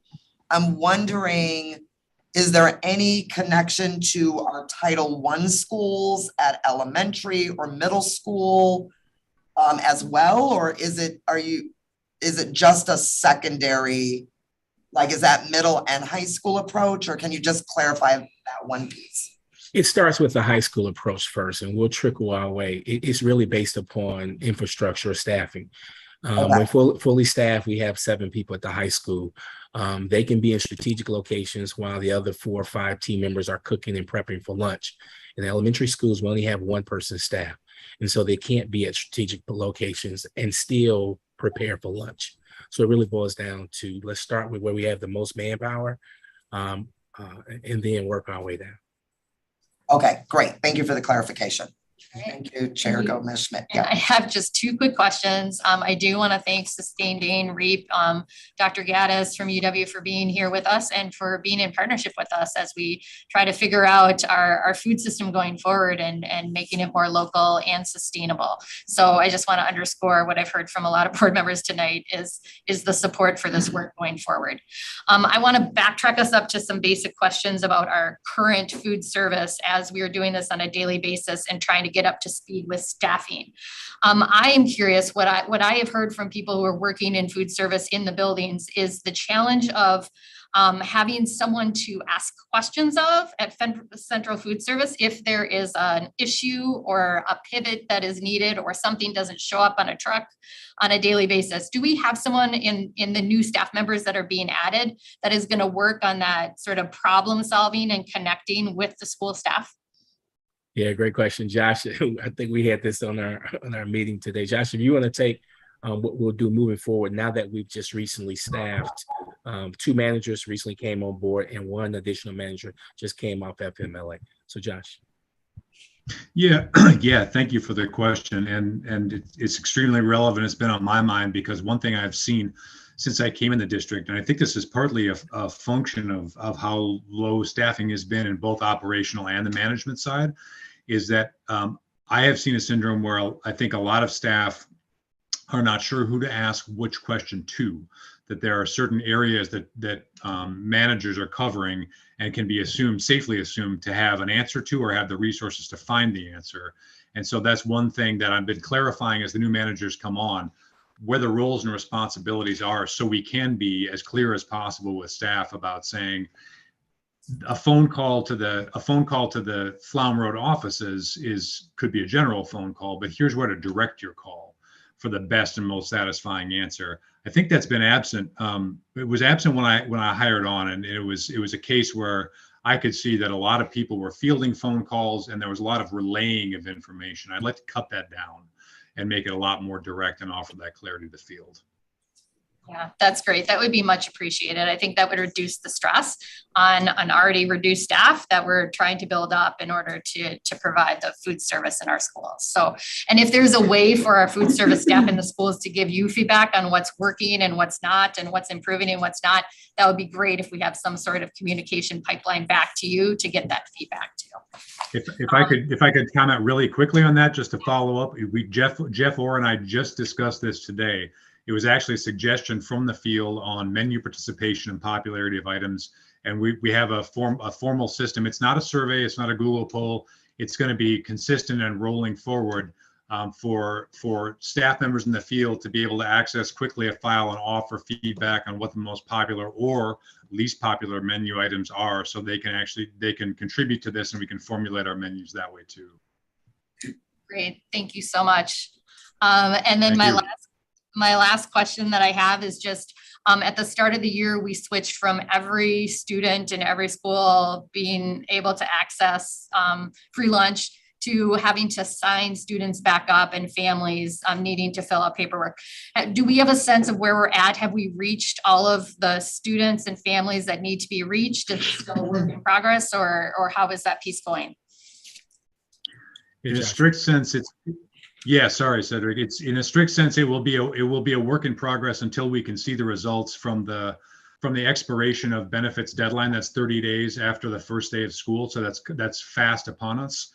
I will say that I've been tracking both the direct certification runs, the rising percentage of free and reduced eligible students, and the list of students who have expiring benefits from pre-COVID. And the communications efforts we've made, which have been steady since the week after enrollment, they have had a substantial impact. We are now up near historical normal levels for free and reduced eligibility, students who already have that status. I'm very encouraged to see that because it was a matter of great concern to me 4 weeks ago, just as recently as that, knowing that it's a big change that happened over the summer and knowing that unfortunately this kind of thing doesn't seem to make front page national news. So it would have been great. I know there were some news stories on it, and I wanted to make sure as many families as possible had that information. We've been pushing it out pretty ambitiously and consistently, and it seems to have had a considerable impact. All right, thank you so much. Thanks again for this presentation and for answering so many questions that we had, and we look forward to continuing this work and supporting it as a board. So thank you very much. Thank you. Dr. Jenkins, you have your hand up. I'm sorry I missed that. That's okay. I think that was a great last question too. One of the things I was going to add to that, as we're doing our tours of the schools, the associate soups, we get our best information from the 4th graders and the 5th graders in the schools about how well the lunches are going.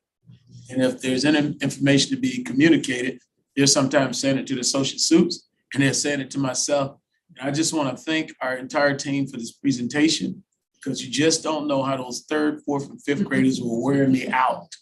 Every time I go into school, and I'll never forget when we got the chicken nuggets and we had the vegetables, we had a full meal on a Friday.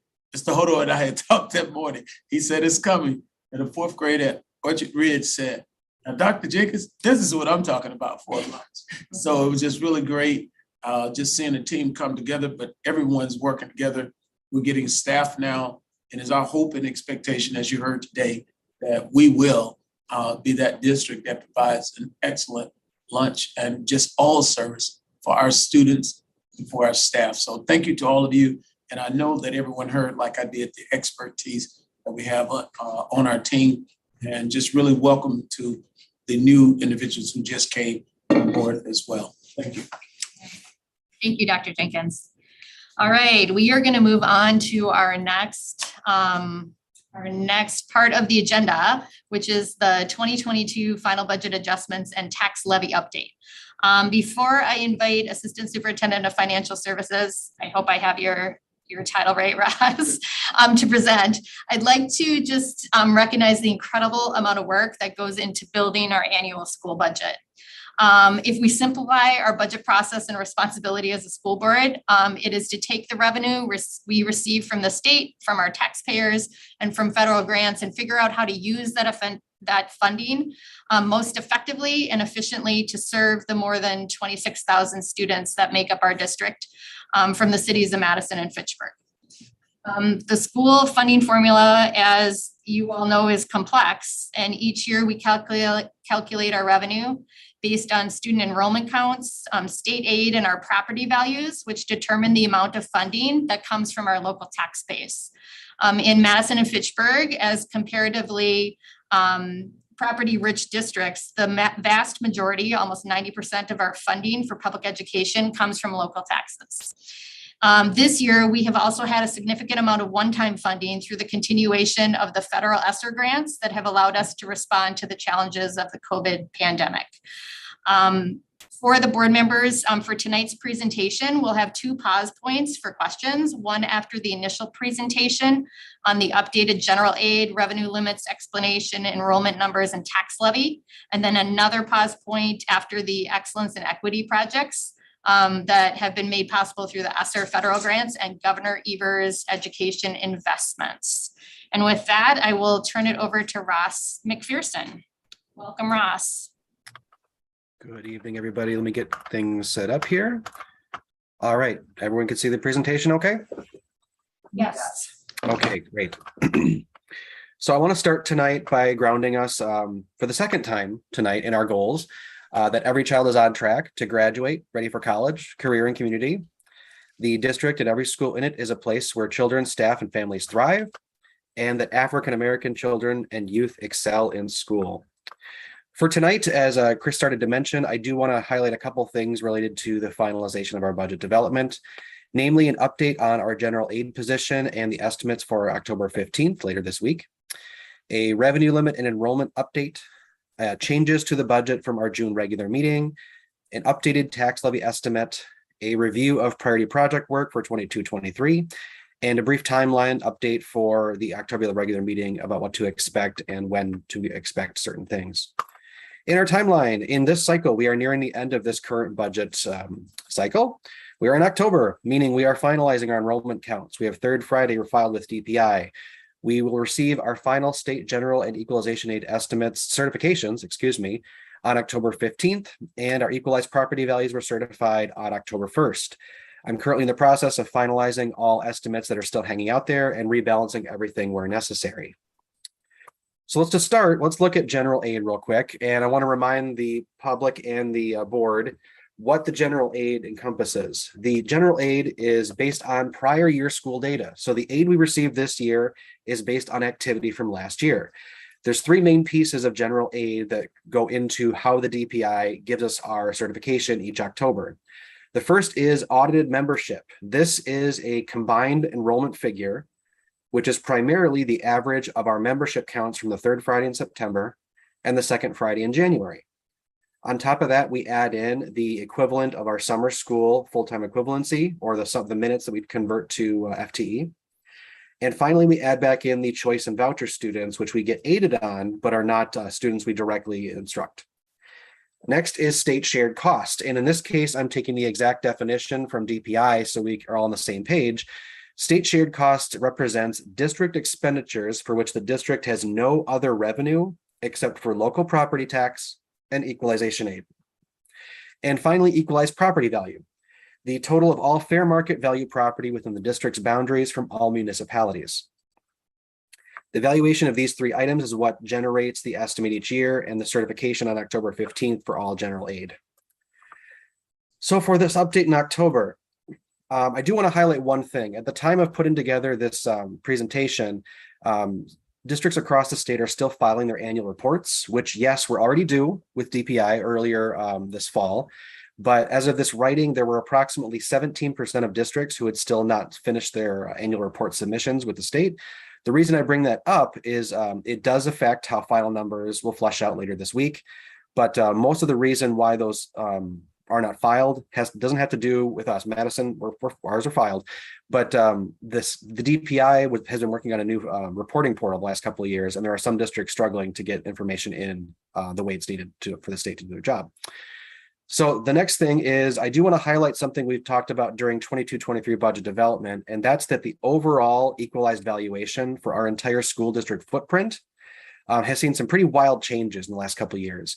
You may remember last fall, I highlighted late in September that we got information from the Department of Revenue indicating that the city of Madison had a negative adjustment overall to total fair market value or equalized value property in the city of Madison. Since the city of Madison is roughly 89% of our total district size, that had a very large impact on the total certification of equalization value. And we had almost a negative 0.5% adjustment last year going into final approval. This year, I was previewing and estimating that would change, and it has. We've now received a correction, for lack of a better term, on what is going on with equalized value overall. And now equalized property value across all of our municipalities is up over 16%.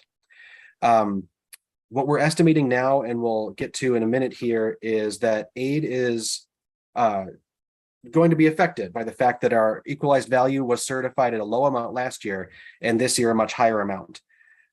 Just so everyone knows what that looks like, this is a list of a changing of equalized values for all the municipalities in our district. I know town of Westport is still on here at a valuation of 0 that appears every year, but it's still on our rolls. I have to record it. But overall, I do want to highlight that the city of Madison change alone was over 16%, in fact, 16.69% for 22-23. If you look at that in comparison to the other municipalities that we certified earlier this month, you can see that that is a very large valuation next to some of the other municipalities on this page. Again, this leads to a total equalized valuation change of 16.1%, which will affect some things to come here later in the presentation. So what does this mean for general aid in specificity? So because our equalized value was certified at a reduced amount last year, in the aid formula, we actually get a little bit of a benefit from this. But this is going to be short-lived. I want to highlight that now. Earlier this spring in the June budget, we had estimated aid to go down approximately 4%. We're now looking at approximately a 7% increase, and this is still not a final number. As with all changes in all changes in general aid estimates, I do want to highlight that fluctuations in general aid do not change the overall funding for the school district. General aid is part of the revenue limit. All this does is it takes the burden, lessens the burden slightly on the tax levy as we look towards the total revenue limit authorization. But before we move on, I do want to highlight this change of 16% in equalized value will have an impact on us next year as the higher property value we have, the less aid we receive in Madison. So moving on to the revenue limit, again, I want to do a quick review of what the revenue limit is and how it's calculated. So the revenue limit in a nutshell is the maximum amount of revenue that may be raised through state, general aid and property taxes for the general fund, non-referendum debt, and capital expansion funds, which we usually call funds 10, 38, and 41. The components of the revenue limit, which are on the page on these wonderful little colored boxes as well, is our resident membership. This is where we always talk about our 3-year rolling average. So the 3-year rolling average and the change in the prior year 3-year rolling average is what determines things like declining enrollment and how our budget is calculated throughout the formula. Next, our per pupil funding. This is a local number based on historical data and changes allowable in the state budget, but also includes any permanent changes granted through operational referendums, which we approved back in 2016 and 2020. On top of that, we added any non-recurring exemptions, such as declining enrollment, and recurring exemptions for ongoing purposes that grow the revenue limit base. For example, our operating referendums from 2016 and 2020. All combined, that gives you your total revenue limit authority, which we've been reviewing the past couple of months, and the strains that have been being put on the budget due to the lack of state investment. Quick review on that as well. This is a graphical representation we've seen multiple times throughout the year that show the changes in revenue limit over time. Since the early 90s, you can see a pretty steady growth in the allowable change in the revenue limit, which used to be indexed to CPI. And over the last 10 to almost 12 years, really, we've seen very wild fluctuations in the change in revenue limit per pupil changes. And in the 22-23 biennium, of course, we have zero change in the revenue limit calculation. Quick update on enrollment. Third Friday information has been filed with the DPI, and the other information we have in hand right now is the change in summer school enrollment. On that front, we had predicted a reduction of approximately 150 students in the 3-year rolling average. Surprisingly, that estimate turned out to be very accurate. The estimate actually was off by 1 pupil when we were submitted to DPI, which is probably the closest I've seen it, but I'll take it. But the reason I have this graph here is also to show why the revenue limit relies so much on that 3-year rolling average as opposed to a 1-year change in enrollment. The green line on this page shows the change in the 3-year average over time over the last 8 years. The yellow line shows the 1-year change. So if we had been calculating the revenue limit or had been asked to calculate the revenue limit based on the change from 1920 to 2021, our revenue limit looked very different right now. The entire purpose of that 3-year average is to soften the impact of large changes like this when they occur. The only thing missing from these lines right now is the finalization of the 2X charter enrollment numbers. As I mentioned earlier, these are included in our aidable membership when we determine not only state aid, but in the revenue limit calculation itself. Because these numbers are not publicly available until after the certification date, I'll have those numbers given to us actually early next week at the earliest. Quick review on what changes in enrollment are doing to our non-recurring exemptions, my favorite topic. As we've talked about many times the past couple of months, there are 2 major exemptions driving some significant non-recurring exemptions in the revenue limit calculation. One is declining enrollment and one is hold harmless. The way the state formula is treating these right now is any reduction in the 3-year average is creating almost a double exemption, which looks like an increase to revenue, but it's actually not. This is a one-time exemption triggering both declining enrollment and that hold harmless calculation. What I want to signal right now is while the estimate in June showed the declining enrollment going down almost 439 in the 3-year rolling average, at this point we're holding it about 454. That is creating a larger exemption in both of these areas. At this time and going into October, I'm not recommending that we levy for the difference in those exemptions, as there's currently no expenses tied to those exemptions. Some fall budget updates for everyone here. So updated priority action items since the June budget. We've added a director of multilingual programs, which was created by a vacant curriculum and instruction position. An expansion to driver's ed with our partnership with the Dane County using ESSER dollars of approximately $100,000. Some highlights from new revenue sources being given to the district. The governor visited Leopold Elementary a few weeks back and indicated that we would be in the recipient of two different funding awards from the state. One is a one-time revenue source for back to school funding directly from the governor of $2.4 million. And the Get Kids Ahead initiative for mental health. This is actually part two of a award we received back in June. We received it late in June and didn't really have a chance to update the board specifically on it, but these are both awards tied to student mental health that will be operating out of Dr. Esser's programming. And then finally, of course, last month, we approved a $5 an hour adjustment to hourly staff, encompassing the EA-SEA group, food service, clerical, and security hourly groups. This information is being included in the fall budget recalculation that I'm working on now. And that we all know the next steps in this is that we are going to be engaging with the superintendent to outline a strategic budgetary realignment process for 23-24 budget development. As an update to the tax levy, some items to highlight here is that our overall tax increase since June has actually improved, again, tied directly to the general aids estimates we're currently talking about earlier. The change in equalized value will have a destabilizing effect on future general aid amounts. I know I've mentioned it a couple of times, but I want to keep restating it because this will come back. But this is actually the front page of the Baird model indicating that we've held our tax changes to less than 2% now for the last 2 years. And again, showing that the equalized value change from 21 to 22 had a negative 0.5% change overall. And this year we are plus 16.1%.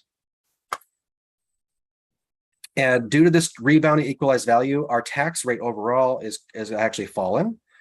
We reported back in May using the city assessors report that average home values are going up at about 12.4%. This means that the change in equalized value is outpacing the change in assessed values in the city of Madison. Typically, again, going back to pre-COVID, these numbers are usually much closer. We usually see the assessed values and the equalized values moving somewhat in concert, but not perfect. But this deviation of about 4% is a little bit concerning on how much the market is adapting or at least being adjusted based on last year's confusion over the city of Madison reduction. So again, tax levy increase projected at about 1.73%. This is down from our June estimate of 2.77%, so a loss of 1% there. The mill rate is projected at $9.99. This is down from June at $10.42. This is the lowest I've seen the mill rate. I want to say since I've been with the district. So this is good news for us. This means that due to this dramatic change in mill rate, that the average home value impact is actually going to be reduced slightly going into fall approval, which is great news. With that, Chris, I'm going to kick it back over to you for a quick round robin if we want to have any discussions about this information before we move on. All right, sounds good. Thank you so much, Ross. Yeah, I will go around and see if board members have questions and start with board member Pearson. Board President Muldrow. Ross, you talked to us pretty specifically about how our loss of enrollment was taking away at our authority to levy the referendum. Can you talk a little bit about how that's played out and where we're at in terms of enrollment, what that foreshadows in terms of what our budget looks like next year? Sure. So I'll talk conceptually about it first, because the way the funding formula exists in the revenue limit is it's tied directly to the change in enrollment, which we've stated several times, but it's the inclusion of severe declining enrollment exemptions and hold harmless that are chipping away at our operational authority. We noticed that coming up specifically during 21-22 budget development, that we were generating over $10.4 million in non-recurring exemptions between those two items. If we had any investment in the state level on the revenue limit change per pupil, we wouldn't be triggering this hold harmless exemption. In fact, it would be much less severe. But you are correct, President Muldrow, that the change in the non-recurring exemption amount as we move forward is starting to chip away at the authority that the electorate gave us back in 2020. We are scheduled to add $9 million of authority in our revenue limit this year as year 3 of our operating referendum. In actuality, the total revenue limit is only going up about $3.6 million. And that's tied directly to the fact that the hold harmless exemption was about $5.2 million. So if you net 5.2 from 9, you get very close to the amount I've been referring to about chipping this away. For next year, we're scheduled to add almost $10 million in the operating referendum. But because the hold harmless exemption is now getting larger in this year's budget, we are likely only going to be adding close to, again, this is projecting a lot into what the 23-25 budget might be at this point. But if we were to see a repeat of a 0-0 state budget in the revenue limit, we would probably see no more than $1 to $2 million to add to our revenue limit for next year. So what we can anticipate is about 1.5 if we're kind of conservatively looking at how hold harmless is impacting the authority of the board. The other thing I want to speak to is inflation. How is the board positioned, or what authority do we have to kind of, I guess, raise taxes to align with the reality of inflation? And can you talk us through, what inflation is doing to our budget right now and what it means long term? Sure. Again, we aren't able to adapt to the changes of inflation as well as other entities in the public, mostly because we are constrained by the revenue limit. Were we to be in the situation of going for referendum approval right now, we might be able to incorporate some of those challenges, but as we're in year 2 of a rather large change in inflation, we can't react that quickly. But the amount I gave you before about the change in the revenue limit being approximately $1 to $2 million, that is the upper limit currently based on our enrollment experience, what we have to look forward to for next year. And we all know that the status of inflation and what we have been discussing over the last year about CPI is going to be much larger than it was this year. And there is not a lot that we can do about that today, especially in terms of our own revenue authority, because we really are constrained by the revenue limit at that point. Thank you so much for speaking to that. And I think it's really important to understand that the current kind of prediction around CPI is that it's almost double what it was last year. And last year was the highest I'd ever seen the board encounter. I think when you talk about $1.5 million, that could sound like a lot of money. It's less than 1% of our budget. And so when you're talking about seeing an 8% kind of rate of inflation and an increase to our revenue that is less than 1%, I mean significantly less than 1%. I think, we're positioned not well to kind of react and respond effectively to inflation and what it means to the folks who work for us, and also what it means for the cost of goods or something like gas, right? To make sure our buses get to schools. So Ross, I really, really appreciate all the work that you've done to prepare us to have this conversation tonight, and the incredible investments this budget has allowed for us as a district to make. I want to thank you for that, and thank you for answering my questions. You bet. Board Member Castro. Thank you for the update, Ross. I know that we're going to have a tough budget cycle starting January next year. I've been on record saying that I think we're going to have to look at another referendum in the coming year or two, given our fiscal situation. So thank you. You bet. Any questions? No. Board Member Nichols. Okay, thank you, Ross and the team, for all of the work tonight. I do have a question that I just need you to re-explain for me. It's slide 8. And it shows kind of the bar graphs from 2018-19 up through now, and it's no. This one. There we go. Yes. Yeah, this one. Okay, so if you could just explain this to me again. On here it says that the 16.10% increase in equalized property value this year will have a negative impact on aid certification for 23-24. Correct. And what my eye is drawn to is the bar graph for 22-23 in green looks very similar to the blue bar graph from 2018-19. Like they look like they're in similar. They're very close to each other in an actual dollar amount too, yes. Yeah, so can you just walk me through again, like either a little bit of history or can you just explain a little bit more about how the equalized property value for this year coming back up to 16% will have an impact for next year?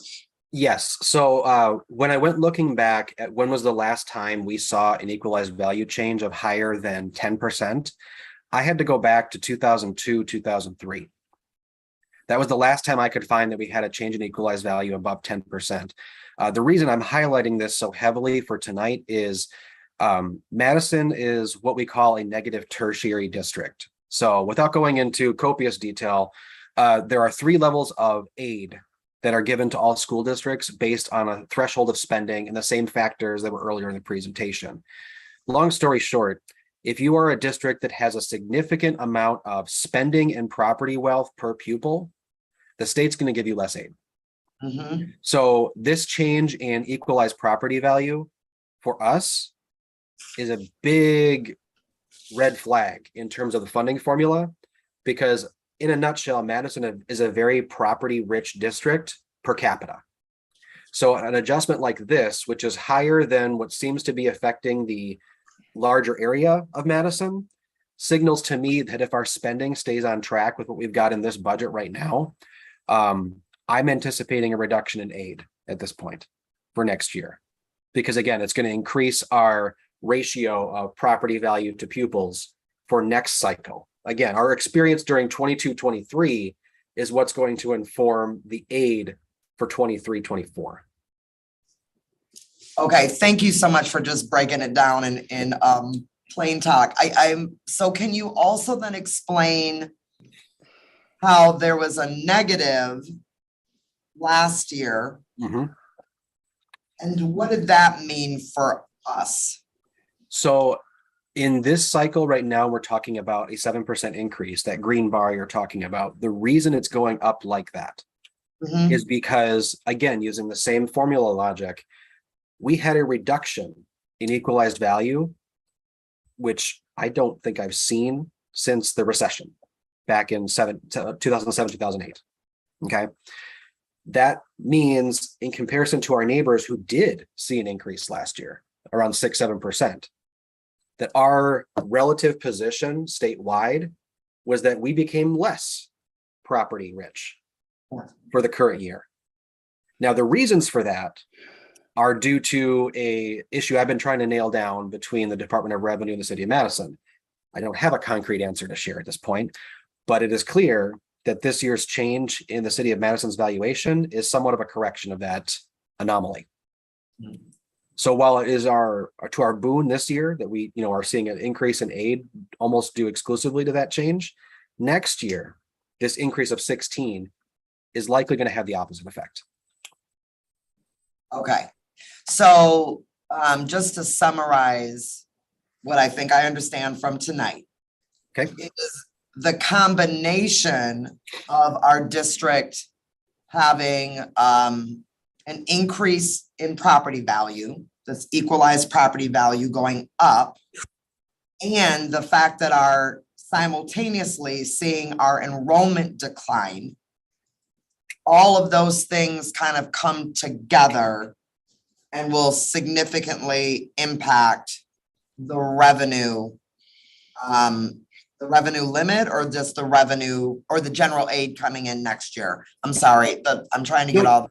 That's okay. That's okay. So what we're talking about here is general aid is a component of the revenue limit. So any changes in general aid exist under the revenue limit. So whatever changes there affects our ability or our limit on what we can put in our tax levy. Okay.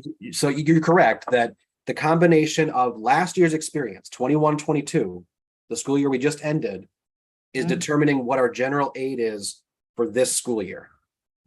Okay. That's impacting our ability to what will fit under the revenue limit based on our current year enrollment experience. So the enrollment, the revenue limit for this year includes whatever our aid certification is on October 15th, later this week, our 3-year rolling average for this year.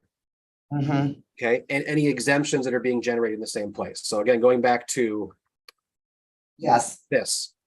Yes. So this is current year resident membership, determining what the multiplier is per pupil, adding in the exemptions, and that gives us our total revenue limit authority. Once we have that final revenue limit authority number, the first thing we do is we subtract our general aid. What's left over is called allowable limited revenue in the formula. Okay, that's the limit at which we can set our tax levy. There's a couple other things that come off of it as well, but that's the basic version. Right, thank you. And I think I'm going between 22, 23 and already moving into 23, 24 in my head, because there's such a interdependent relationship between enrollment and, you know, the equalized property value. But thank you for bringing all of this forward tonight. You bet. Great. Member Vandermeulen. Yes. Next, I want to thank Ross because I think I almost broke him a couple of times this year. And with my questions, changes last minute. I'll appreciate I can be demanding, difficult. I'll admit it, I own it. So I appreciate that, Ross. Dealing with me isn't always the world's easiest. I thank you for your work. Next year, on the board budget, I just want to stress to our members that we need to focus on our priorities, which may not be every computer program there is. It may be on our equity programs, it may be on our staff, more so than every new computer program that there is. That's my only warning on that. But as for, do I have any budgetary questions? No, other than to say the budget is as much our values as it is what we wish to do and what we're able to do. I don't excuse the state national government, for, especially the state government, for tying our hands. And that I never will forgive. But I still think we need to be cautious in some areas, but realize that when it comes to our staff and our equity programs are the two where we cannot afford to be cautious because we will go backwards. That's all I have. Okay, thank you. Board Member Simkin. I don't have any questions. Ross, I just want to share deep appreciation for all of your work. It's been quite a bit, so thank you for that. Thank you. Thank you. Ross, I just have a question on slide 12, back to those the revenue exemptions that we are getting through hold harmless and declining enrollment. And you explained that Board President Muldrow asked about that. And I guess my question is, yeah, when you go back to that, maybe it's not that one. Is that slide 12? Wait. Oh, maybe it is. Okay, yes, it talks about we'll continue to erode our base revenue limit authority. Can you tell me, when we take these exemptions and as we have, and we go forward into future budgets, do those just fall away, or are they just going to become less and less? Like, how does that work? Actually, it's both, depending on how you're looking at it, but I appreciate the question. So non-recurring exemptions are by definition one time. That doesn't mean, though, that in certain years they might reappear such that they look like they're consistent. For the past, 13 years, we've had an energy efficiency exemption on our revenue limit calculation each year that was tied directly to the West geothermal project we did, I want to say back in 2010, but don't quote me on that. That exemption came back every year because the entire purpose of that was the energy efficiency project gave us the capacity to levy for that additional funding, specifically for the debt payment related to that project. So that's how they're designed to be something that when they're no longer needed, they fall off. Declining enrollment and hold harmless, though, are not quite like that.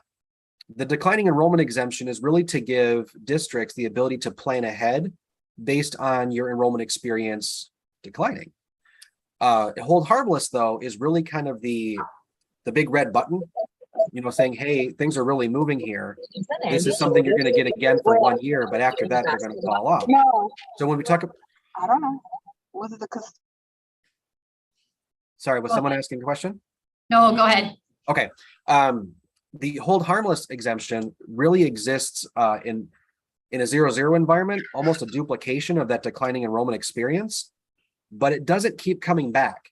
The reason I've been pushing this one so hard is not only does it erode our base revenue because it keeps coming back and then falling off again, we're now entering year 4 of this radical change in enrollment post-COVID. That means that the significant drops you're seeing on this slide as well, the change in the 3-year average is over 400. We're not seeing those types of changes year over year, but after this year, we're not going to have anything in the prior year 3 average or the new 3-year average that's going to show a big shift. So when we get to this number next year, that reduction, that declining enrollment exemption is going to go down considerably. So both of those exemptions are going to fall off, and it's not going to be held up in the revenue limit calculation because it gets subtracted every time it gets put in the first time. So next year, instead of being a 6 million, like you're seeing on this page, it's going to be closer to a 2.1, which is why the expectation around adding 10 million next year might look more like $1 to $2 million. Okay. Yeah, that makes sense. Thank you very much for that explanation. And just thinking about that, what those exemptions are designed to do, it's to allow us a number of years to adjust our staffing and expenditures, given that we have fewer students to serve. Is that accurate? That's correct. Now, I do want to highlight one more thing, though, that were we not in this situation of 0-0 on the revenue limit, like let's pretend we had a quote unquote typical year of 150 on the revenue limit, or even 200. This wouldn't actually generate more money in the revenue limit for us this year, but what it would do is it would take what would normally go to a hold harmless exemption and throw it in the base. So instead of seeing a $6 million knock next year, when that falls off, it would actually be retained in the base. What astounds me in the way that we've been navigating this the past couple of years is the change in the revenue limit per pupil could have been left into the state budget at no impact to the state itself. It would have actually just allowed us to preserve base revenue. But instead, we had to use the 0-0 in the formula, which generated this double exemption. Okay. All right, thank you for that explanation. I appreciate that. And again, thank you for all the work that has gone into this budget. I mean, we started this process back in January, and here we are in October doing our final questions and final calculations, looking towards that vote at the end of the month. I want to ask you if you have any questions on this first part of the presentation. No, I don't have any questions as of right now, but I just like to thank you for putting in all this work to present to us. Okay. Thank you. Ross, do you want to go on to the second part? Sure, I'll do that. So next, I want to remind everybody, again, based on our June presentation, what I've done is I've taken the same categories that we reviewed kind of at length for our ESSER programming for this year, and I've restated them here in a combined form. What I mean by that is, instead of going through all of the ESSER 2 priorities and the ESSER 3 priorities, I've combined them under the same umbrellas using the 5 categories of ESSER as kind of a grouping mechanism.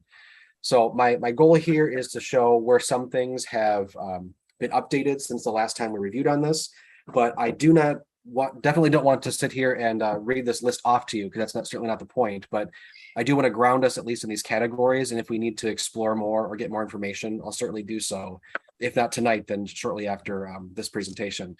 But in the ESSER planning for this year, which is the majority of all of the new spending we're doing in this year's budget.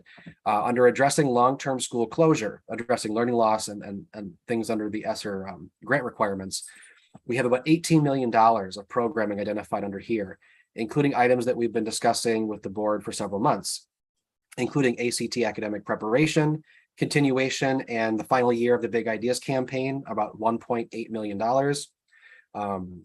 The coaching supports for schools, ANET, $350,000, as well as expansion to community schools coordinators, additional credit recovery for our high schools, and some additional secondary programming spaces such as culinary arts, again, indicating the driver's ed expansion with Dane County, and early college STEM academy.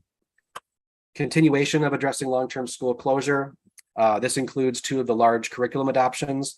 Last year, we identified $4 million out of ESSER for the K-5 literacy adoption. This is going to be a multi-year draw on the ESSER grant based on when PD and materials delivery is going to occur. In addition to that, we have money identified here for Madison Promise teachers on ESSER, as well at the very bottom there for virtual academy curricular licenses, which is something we discussed last month at the regular meeting to make sure we could have all those set up for this year's activities. On top of that, we have a RFP going out this year for middle school curriculum adoption that Cindy and her team, as well as Kaylee's team, are going to be bringing back to the board in the next couple of months. Some other programming that is underway is the student podcast studio through the communications team that's been going on, the teacher mentor program through our professional learning group, and the significant investment in our village builders and student engagement specialists through Carolyn Stanford Taylor's department. Under educational technology, just over $900,000 for Chromebooks for assessments and AP exams, our digital navigator, which is a continuation of programming from last year, additional hotspots for families, software programs such as Seesaw and Zoom, our favorite, and technology replacement dollars for items as they come back to us and need a replacement or due to damage or otherwise. Under project management, we have our project manager in place overseeing all of the ESSER 3 projects and working with all of our department leaders and budget managers, our grants accountant and compliance support, and finally, human resources, LTE support due to surge needs and hiring supports. Under mental health services, about $2.8 million for BHS expansion, bounce back, our mental health services and groups for professional development, as well as our program manager, social emotional learning, curriculum development, and motivational interviewing, our restorative justice coordinator and multi-year restorative justice plan work, and our school-based wellness center planner. Continuing and rounding out the mental health services, our social emotional learning screening about $5K, and then additional social emotional learning and mental health programming for students and staff, a continuation from last year. Under outreach and services for special populations, just shy of $1 million in the ESSER plan. We're focusing specifically on bilingual recruitment and language screening, mentoring program for secondary girls, and the inclusion of a multilingual program and services coordinator, again, a continuation from last year. That's 50% of that position, and tuition support for alternative ed and dual credit qualifications. Finally, under preparedness and response to COVID-19, we have our building services supports and custodial management work, our health services team, LTEs, contact tracing, testing, and personal protective equipment of about $2 million. HVAC remediation, Cedric's team is currently working on a remediation of about $15 million for, I believe, our 3 most needy schools. Custodial supplies, and again, personal protective equipment for our custodial staff, about $300,000. And the continuation and final year of our Reimagine Classrooms campaign, about $1.6 million, which means overall our ESSER planning for this year is about $42.9 million. This is slightly higher than our June number, due in large part to the action taken by the board last month in regard to $5 an hour. Many of the staff incorporated in this plan also were affected in the ESSER plan as well. Outside of ESSER planning, I want to highlight again a few of the one-time sources of funding and other funding areas that are in play for this year's budget. The board may remember that last year in December, we received an award from the governor of about $3.6 million that was given to us after budget approval. We have been underway planning with Carolyn Stanford Taylor's team in the EDEI department for some programming in this year to get that department relaunched. That includes functions such as the Family Student Voice and Engagement Activities and Multicultural Student Summit, and additional Black Excellence funding on top of the local investment we have right now. We have the Governor's Award from this year, which we've already discussed tonight. We have back to school funding of $2.4 million, which we've already taken receipt of. And the Get Kids Ahead initiative, parts 1 and 2, a total of about $723,000. So $723,000. And then finally, from June, again, we have the ARP homeless funding, $125,000 available to us. That is focused on the Housing Navigator contract and the unaccompanied youth engagement with YWCA. Finally, I want to give a brief update to the expected plans for the budget book updates, which we'll have out to the board prior to the October 31st meeting. We are set to receive our final certified values on October 15th. Since that's a Saturday this year, DPI has indicated they will get it to us sometime on the 14th. So we'll get our certified information sometime on Friday. My goal is to have the budget book in hand at no later than the Thursday prior to the meeting with updated exhibits identified in the index. If by some reason there's any late breaking information that would affect the vote on the 31st, I would want to provide an update to the board the day of the meeting, just so everyone's aware, because this has happened before. And what I mean by this is if the DPI were to produce a change in either our certified revenue limit, our certified aid, either due to a human error, mechanical error, or uncounted pupils they needed to get incorporated back in the formula, they sometimes will update the formula or the forms after the 15th. You better believe that every day I'm sitting and hitting a refresh on DPI's website looking for that update too, because all it'll say is October 15th certified values, and in parentheses, updated October 21st. So those are the things I'm going to be watching out for. But just want to make everyone aware that if something were to affect the motions or the vote on the floor that night, I will bring that the day of if it doesn't make publication. On the screen here is one of the charts I'm currently updating for the budget book right now. I do want to remind the board, as we're looking at this version of the budget book for approval, we're going to be comparing year-end activity for last year's budget compared to budgeted information for 22-23. These comparisons will look very different. Since we know we finished last year with a number of unfilled positions, I don't want anyone to be alarmed at the variances you're going to see on some of these pages. But it's very different to compare budget to budget than instead of comparing actual to budget. So with that, Chris, I'll send it back to you if we have any other questions about this or any other priorities in this year's budget. All right, let's do another round robin around to make sure that everybody's questions get answered. I'm going to start this way. Board Member Simpkin. So my only question was regarding the expansion to driver education. I know that that's something that we've talked about, but I wasn't aware that it was in place. So can you talk a little bit about what that expansion is? Sure. We've had some discussions over the summer with the MSCR team as well as with Cindy Green's team, who helps us kind of liaison between those two groups. Also working with some of the feedback we've gotten in board sessions from board member Nichols in this regard, that this was something we wanted to see incorporated while the ESSER funds were available between now and the end of the grant period. And what is that going to look like? Actually, we're currently working on that right now because the enrollment for the funds, how these would be used, would actually be next summer. As our partnership with Dane County, most of those classes are going to run this summer. Okay, and I saw Cindy might want to say a little more about that. Good evening. I'm happy just to add a little more. So we are thinking about the expansion through additional seats in the summer. As many of you know, we run about 120 seats in the summertime for students that are in need of driver's ed. We would like to expand that in partnership with CISA 2, who supports us in the driver's ed program, and also think about potentially running a fall cohort. As Ross said, we are starting those conversations. I know board member Nichols is having those conversations at the city level also, so that we can all work together to try and disrupt some of the disparities that exist in access to driver's education. I don't know if that answers your question, board member Simpkin, or if you would like more information.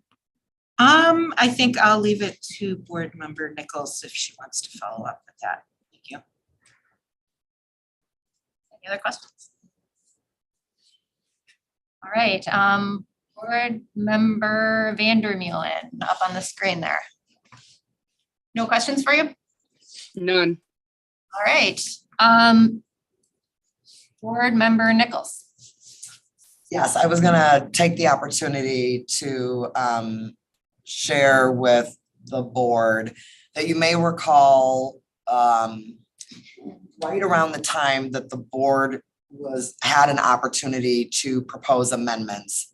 I had submitted an amendment to explore an expansion of driver's education because I believe it's a critical component of preparing our young people to be college, career, and community ready, and that we don't have enough universal access to driver's education, in particular behind the wheel. So when I submitted the original amendment language, I didn't have enough details of like how many students were currently served, what kind of demand and waiting list are we seeing, how much does it cost us to run the program? And so the amendment went in more as a conceptual amendment without a lot of budgetary details. And since then, as Cindy Green said, she has been working with MSCR, who's been the part of the district that's actually run the program through application every summer. She's been connecting with MSCR and CESA 2, which is kind of the organization that also the district partners with, to start to actually build out what it would look like to expand, running a cohort of additional students next summer, and then looking at what it would look like to expand another fall cohort. So the dollar amount, quite frankly, is coming in from Cindy in terms of like thinking about actual costs to run the program, and then what it might look like to expand a couple of additional cohorts while we have the ESSER funds available. And so at this point, as things continue to be developed in the conversations with MSCR and CESA 2, we might get more details about what the actual budget will be. But right now, we wanted to earmark at least enough dollars to run a couple of cohorts while we have the dollars available. And then, as Cindy Green mentioned, at our city education committee, each of the city alders, the county board supervisors, and MMSD board members were asked to share any budget amendments that we had submitted that might be of mutual interest on the committee. And I had shared the expansion of driver's education, and as I've reported out at our regular board meetings, there are many committee members who really are interested in this conversation. And so we will see what happens at the education committee, but in the meantime, this budget amendment at least is in and is part of the ESSER plan, as Ross just highlighted. So I appreciate your support on the 31st when we vote for the budget. Thank you. Thank you for your explanation of that. That was helpful. Board Member Castro. Thank you for the update. A lot of these we've talked about in the instruction work group and past operations work group. So no questions at this time. Thank you. Thank you all. Board President Muldrow. Last year, we gave employees a significant number of bonuses, in part because of staffing shortages. Similarly, we entered this year with a very significant number of staffing shortages. Can you kind of talk us through how the resources generated in savings through those shortages will be applied through this budget? Right, and that's something we're monitoring on a daily basis. I know one of the other items we're discussing later tonight is in regards to coverage and sub costs. We definitely, and this was addressed in some questions about that particular item, but the more we funnel money towards class coverage is in direct relation to how they're being funded, because it's the ability to fund those class coverage options with unfilled positions is exactly the reason how we can do it. Otherwise, we would be eating into an already over exacerbated sub budget that is continuing to have me concerned that it's not going to be able to hold going into this year. Thank you so much for speaking to that, Ross. My next question is for our Director of Human Resources, Tracy Carradine. I'm looking at the slide that talks about kind of excellence in and equity projects. And there's a slide that's specific to addressing long-term school closure. Do you mind bringing that up for me, Jesse? I think Ross has it. Ross, do you mind bringing it up? I'm sorry, I got interrupted. Which piece? Excellence and equity with projects on. Slide 17 or 18. Oh, 17, sure. I guess, yeah. Thanks, Michelle. Which slide number? 17 or 18. So for what I'm looking at specifically, it includes the $1.7 million for village builders and student engagement, which we started this year. And I really like the idea of village builders. I think it's really responsive, particularly to some of kind of the emotional needs we saw from our students last year, as well as some of the behavioral needs that became really pronounced as we returned from the pandemic. Tracy, can you talk me through how many village builders we have at schools and what it's looked like to staff that role? I don't have the exact number in front of me, but let me just say that as we do recruitment for those positions, a lot of the positions are being filled internally. So we have, as Mr. Hodo said earlier, we have hiring for the food service. A lot of our employees are moving into these positions. So it's a huge, huge help for our retention strategy within the district. It's like we're losing people in some positions, but gaining people in other positions. And I can have the number for you for the village builders. There's some elementary, middle, and high school. I don't have that number in front of me, but it is very, I think it's helping like our retention. It's helping people advance. So they're moving. There's upward mobility with those village builder positions. I'm curious if you could kind of break down what percentage of folks who are taking that position are internal transfers versus what percentage of the folks who are taking that position are folks that are new to the district in getting us those numbers. The other thing I want to ask around that is how are we prioritizing where village builders are being placed? So I'm assuming, Tracy, that we haven't fulfilled all of the roles for village builders. I know we were thinking about maybe 50 or more village builders. Let me start. So yeah, like I said, I can get you the number. I don't have the internal transfer numbers because I didn't know that would be a question that would come up, but I definitely for sure will get that and put that in a weekly update for you. I can give you the numbers that I have right now. Oh, thank you so much. So right now we have 9 of the 9 at the high school that we call the student engagement specialists. We have 3 of 4 community school resource coordinators, 7 of 9 family liaisons, and 18 of the 33 village builder positions. That was so phenomenally helpful. Thank you so much. You're and welcome. I guess I want to ask you, Carolyn Stanford Taylor, if we are prioritizing kind of our elementary schools, our middle schools, our high schools in terms of staffing these roles, what your approach is to making sure the kids who need this additional support the most are getting it, especially because this is in response to the pandemic, in response to what we saw last year.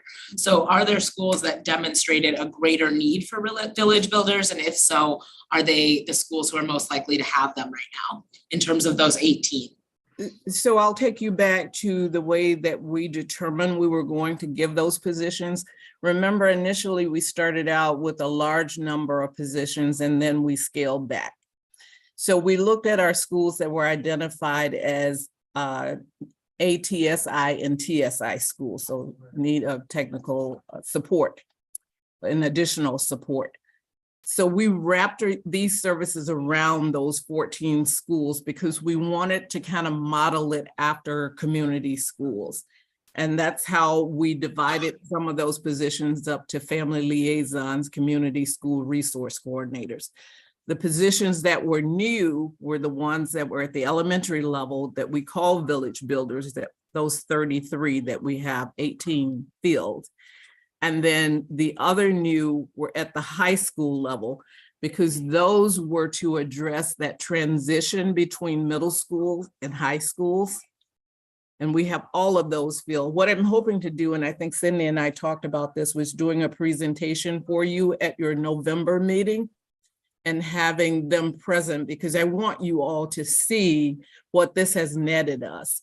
So we have anecdotal evidence from the school administrators who talked about the difference in these positions, especially at the elementary level. We had a beautiful testimony from the principal at Lowell who talked about being able to get diversity in her school for her students to see, and how that relationship with those folks who have been their school community people, who are there now in their schools every day for those students to see and relate to. So I want to share all of that with you, and I think we're on deck to do that next month. That is incredibly helpful. And I guess I'm curious how the board can better support that work in your perspective, what you need for that work to be truly effective in really changing outcomes and really making sure that this year has a significantly different tone in comparison to last year. Absolutely. So one, at the student level, addressing the needs within the school, we have worked with our research innovation folks to come up with metrics around those positions. So we've developed those. I think the other part is ensuring that our folks continue to get the kind of professional development that they need. We started doing some of that. And also, when we started to talk about these positions, we talked about upward mobility for them, because we want to be able to retain those folks. So we've got to create the pathway for them to be able to get what they need to sustain a life-sustaining wage, and also to feel good about themselves being able to continue school, to get a degree or certificate or whatever it is that they hope to accomplish and what their lives allow them to do at this point. So we're talking, I have a meeting scheduled with Diana Hess at the university, and we're also talking with the folks at Madison College to see what we can put together. We're working with Jen Shepke in this as well. So we have a group of folks who are working on this. I'm feeling good about the direction and how it's impacted our schools and our students so far.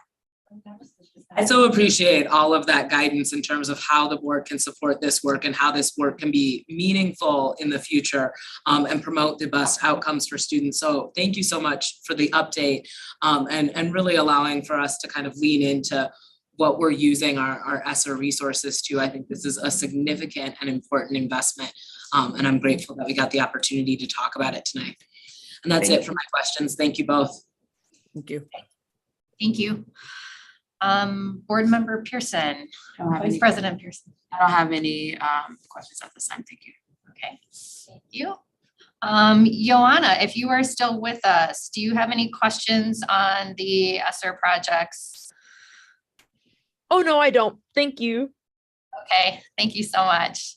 I have just a couple of questions and things that I wanted to highlight. I just wanted to highlight in the ESSER project funding our investment that we've made to improve our reading instruction with the EL and the benchmark curricula, and the movement of that work into adopting a middle school literacy curriculum as well. And the importance of that, our excellence and equity investments, the lists of those, and the focus on mental health that we all recognize has really been needed and will be needed going forward, I think is really important. I'd also I have a question, and this might be for Cindy Green on the addition of the Director of Multilingual Programs. This was a budget amendment that I put forth in June, and I just want to say thank you for finding a way to fund this and hire someone and get the work going. So I'm wondering if you can tell me just a little bit about where this new position kind of lives and how it has brought the work for English language learners sort of back together under one umbrella from the state programs and where it was under curriculum and instruction. Sure. Thank you for that question and good evening again. I will share where we are to date. The position is very new, and our amazing Leah Zapata Vaughn, who used to be the principal at Mendota Elementary, has taken on this role. So we're really excited. The position currently reports directly to me, but works cross-functionally very closely with state and federal and with curriculum and instruction. We haven't, if you will, rebuilt the former department, Office of Multilingual and Global Education, intentionally. We want that role and that work to live across departments. We've learned that sometimes when work sits within a department, it does just that, works in a silo and doesn't work cross-functionally, both centrally and how that plays out at a school. So she is working between both of those. Her role right now is deeply focused on what I would call data collection, from working directly with schools and community, kind of continuing to understand strengths and areas of opportunity across the system as it relates to our English learners. And one of the outcomes of that will be to have a rewrite of an English learner plan, which we're really excited about, using some of the recommendations from the report in 2019, as well as what we've learned to date. Supporting kind of the programming of DLI is a second piece of that. And then we are beginning to think about professional learning. That's definitely been a gap, specifically for roles like ESL and BRT. The last thing I would say, she's been intimately involved in a critical role in working for some of the hiring that we're doing in the world of DLI, and also supporting some of the work that we've done with the international organization in terms of bringing forth new staff in that area. So those are kind of a few of the things that she's been doing to date, and just getting reacclimated to the world of central office and supporting schools. So hopefully that gives you a good summary of where we are right now. Yes, it does. Thank you very much. I really appreciate that. That role and the work going forward. Thank you, Cindy. I just have one more question for Ross, and this, I'm wondering if you can pull up the very last slide where you showed the difference in the actuals versus the budget. And just, I know one of the things that we've talked about is there is a certain amount of fund balance that is assigned based on things that we had assigned it for, but we're not able to spend, or spending that hasn't come through due to supply chain issues or other things along the way. So can you explain just like how that fits into this picture? Because like you said, the actuals versus expenditures for the 2 years look very different. Yes. So yeah, when we're talking about the assigned fund balance piece, which I'll talk about first, what I want to draw people's attention to is the Fund 27 and Fund 10 chart that's on the screen here shows a variance between total revenues and total expenditures of actually just shy of $20 million. Reason for that is the number of items that were in process going into year end, June 2022. For those that may have heard this from me in the past, I'll just say that when we were getting ready to close up year end, I was going into June with about $40 million of open purchase orders. So it was very interesting to predict where we were going to actually land for year end. Now we're past that point, we're fine, but that does mean that a number of things in process in last year's budget were not completed as expected. And that includes a number of curricular purchases, as well as sources of revenue we received during the year that we didn't have an opportunity to plan for. For example, the money we just discussed for the EDEI targeted programming for this year is coming from the Governor Evers Award we received last December. that money is sitting in assigned fund balance to be used on those projects for the next 2 years. On top of that, we have some open items based on our last TID draw for referendum projects. So we did about $7.5 million to 4 identified projects for the referendum, including La Follette, Badger Rock, Capitol High, and the new Southside Elementary School. All of that money is also sitting in assigned to be used as the referendum progresses on those projects. So all in, there is quite a bit of money in the assigned fund balance going into this year that were we to spend this budget exactly as depicted, we would draw approximately $20 million on a fund balance at the year end. Now, moving into this year and this approval, our goal is always going to be to outperform this budget such that we're not drawing that kind of money. But the other item on the table that we approved last month is the $5 an hour increase. And part of our operational goals for restructuring next year is going to be addressing how that continues to be sustained into future budget cycles. So does that answer your question, or was there another piece of that you want me to address, Chris? Oh, that does. I just wanted to, highlight the differences there and really get at that fluctuation that we're seeing in spending and budgeting and things like that going forward. Thank you. I just wanted to highlight in the budget again, and we've talked about this a few times over this budget process, but I want to acknowledge the investment we've made in this budget in our staff, which includes a 5% increase in the steps and lanes and base wage increases, and the $5 an hour increase that we've talked about for hourly staff in 4 groups, including the education assistants, food service, school security, and clerical assistants. And just recognizing what you said, Ross, that we have extended ourselves beyond a balanced budget with this calculated use of fund balance to make this historical investment in our hourly staff, which we have heard is very important.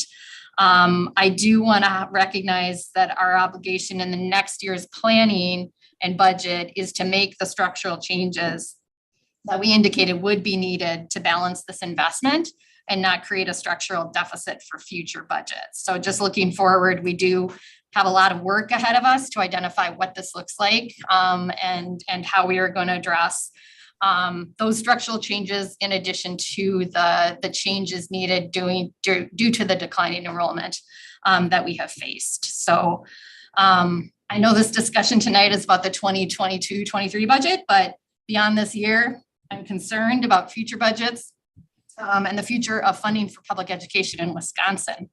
But I do look forward to working with this board and our administrators, our legislators, and our communities to effectively fund and carry out the critical work that public schools do to educate our students. We have a lot of work ahead, but we do have a lot of community support to make that happen. So just want to say thank you and look forward to working on this. All right. So Ross, thank you again for the presentation. Really appreciate all the work that has gone into this. If you all have any other questions as we go forward here, please make sure that you get those to Dr. McGregory and Mr. McPherson as soon as possible as we look forward to this final budget approval. All right, we are moving on to the next agenda item, which is the health and wellness leave proposal. And I'll just introduce at the same time, we are gonna, after that, the substitute class coverage proposal. And for both of these, I'm going to invite Interim Executive Director of Human Resources, Tracy Carradine, to walk us through these proposals and answer any questions we may have. All right, good. Thank you, Chris. Good evening, everyone. So this document talks about the health and wellness leave days proposal for 22-23.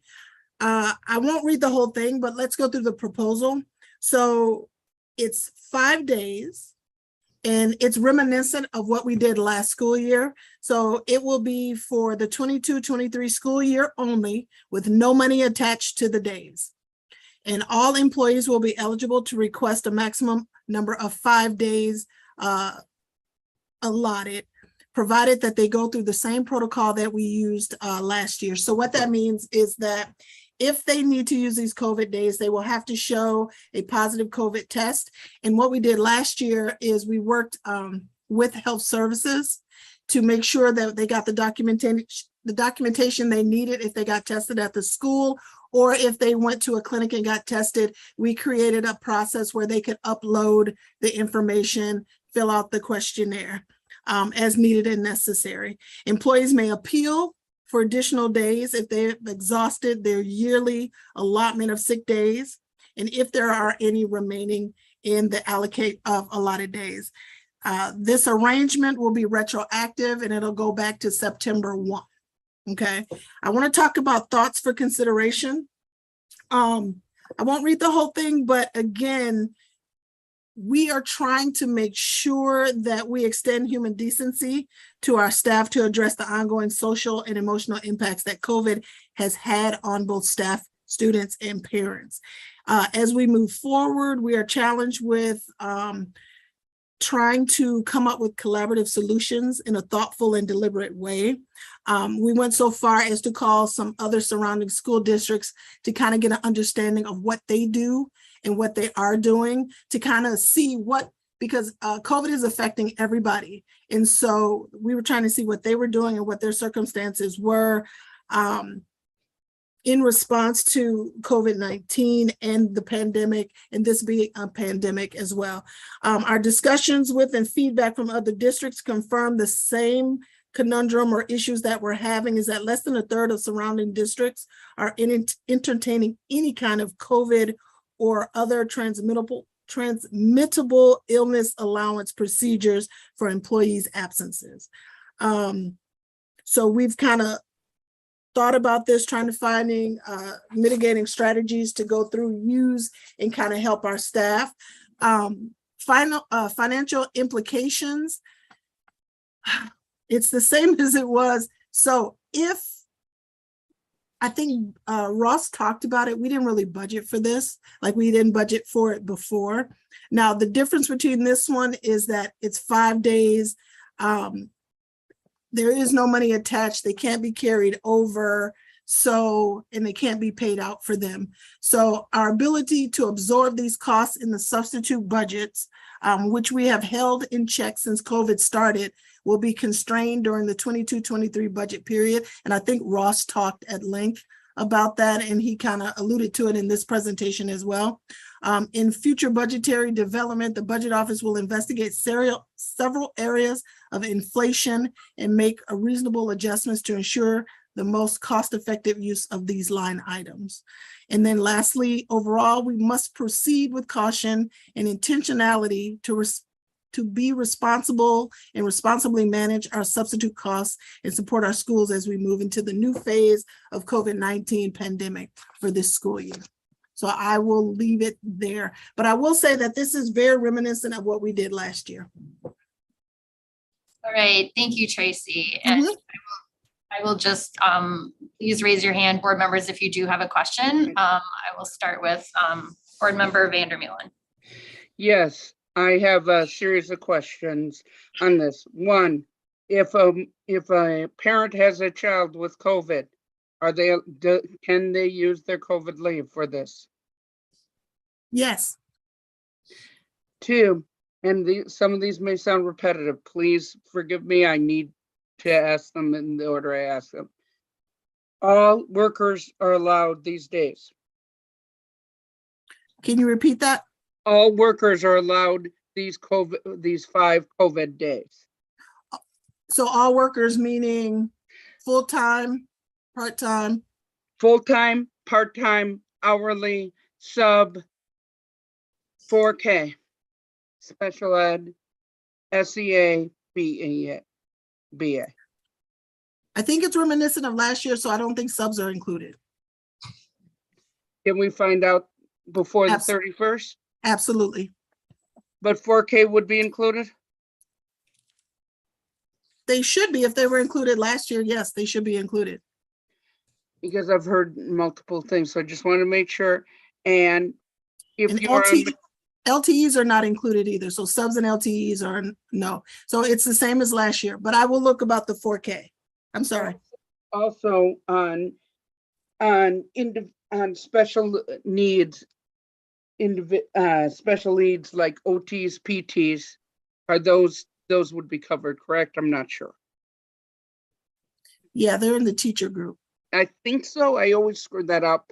So I They are. appreciate you understanding on that, because this is more for me than anything. And lastly, if you have, when you apply on the 5 days, and it's your child's test, do you submit it just like it is any other test?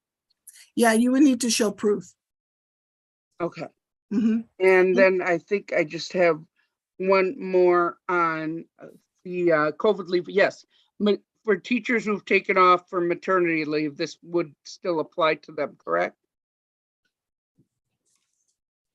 That's a slippery slope. I'll have to look into that again. I can't remember off the top of my head about that. Can you please get back to me on that before the 31st? Absolutely. Thank you. Nothing. All right, thank you. Board Member Nichols. Yes. Okay, just to break down a couple of things in the memo, the proposal part. When it says the arrangement for 22-23 has no money attached to the days, what does that mean? So when you have so money attached, meaning like if you have anything left over, you can be paid out. So this money, so it goes to the end of the school year. If it goes to the end of the school year, you can't be paid out. There's no money. So it's because it's not a defined benefit that we have that is covered in our handbook. There's no money attached to it. So, you get sick days, vacation days, those kind of things that you automatically get. This is not it. This is like, I hate to use the word extracurricular, pay leave or leave, I should say, not paid leave. Okay, so it's kind of it's not a defined benefit, yes. Okay, that clarifies that. Then the second part of my question is going back to conversations that I remember as I was coming on the board in the spring, which is related to if you need to exceed the 5 days. This memo says that an employee may appeal for additional days if they have remaining district sick days. And so I think my question is connected to, we heard a lot of comments last spring about creating some sick leave banks that might be shared from, or, kind of donated from employees into a larger bank if other colleagues needed it. I don't know that folks are still feeling like that's necessary or critical at this point. But I was just wondering if you all have explored that conversation anymore from last spring about ways to have employees with more sick days who might want to help out a colleague, that they could donate some of their sick time. I would say no and no. But okay. I would say though, we did talk to, we were in talks with MTI at one point about that as well, but no, we haven't explored sick banks. I think having come from the state, they used to have sick banks, or you were able to donate, but I think everybody pretty much moved away from that, but don't quote me on that. But I know that was not part of the conversation regarding this though. Okay, so then in summary, you can request a maximum of 5 district days. Correct. All right.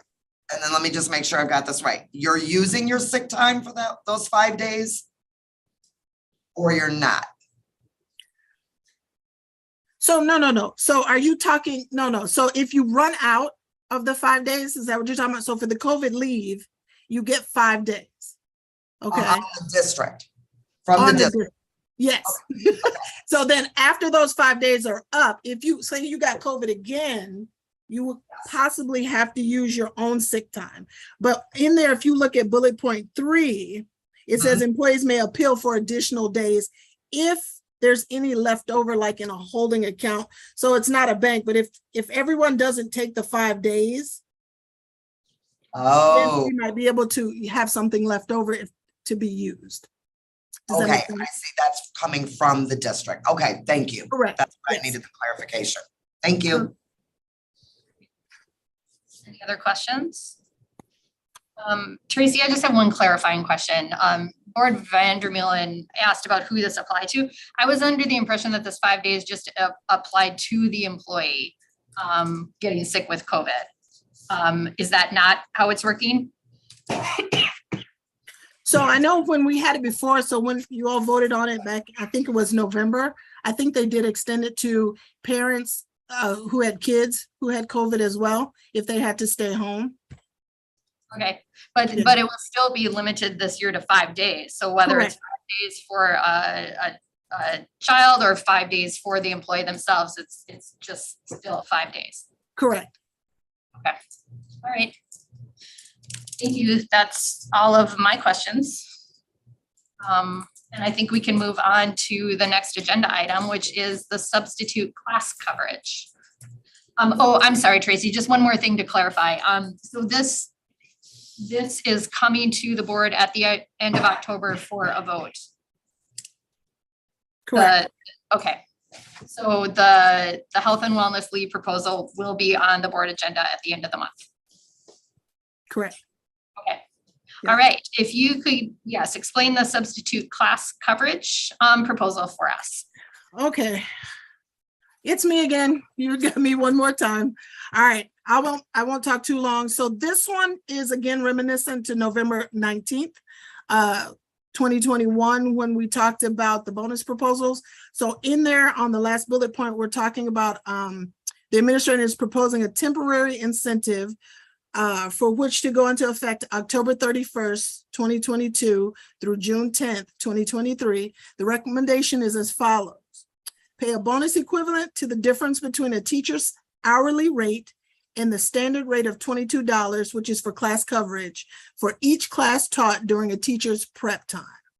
This initiative is meant to serve as a short-term solution to assist with the overall staffing challenges that MMSD is experiencing. So that's it in a nutshell, but it's in reference to what's in the handbook regarding class coverage. Okay, questions on this? Board Member Vandermeulen. Not a question, but a comment. And that comment is as follows. The process for required prep time should be for all union members. It shouldn't just, and for all teachers, to be honest, not just subs. And in my opinion, it should be long-term, not bonuses. So therefore I cannot vote for this. That's all I have to say on it.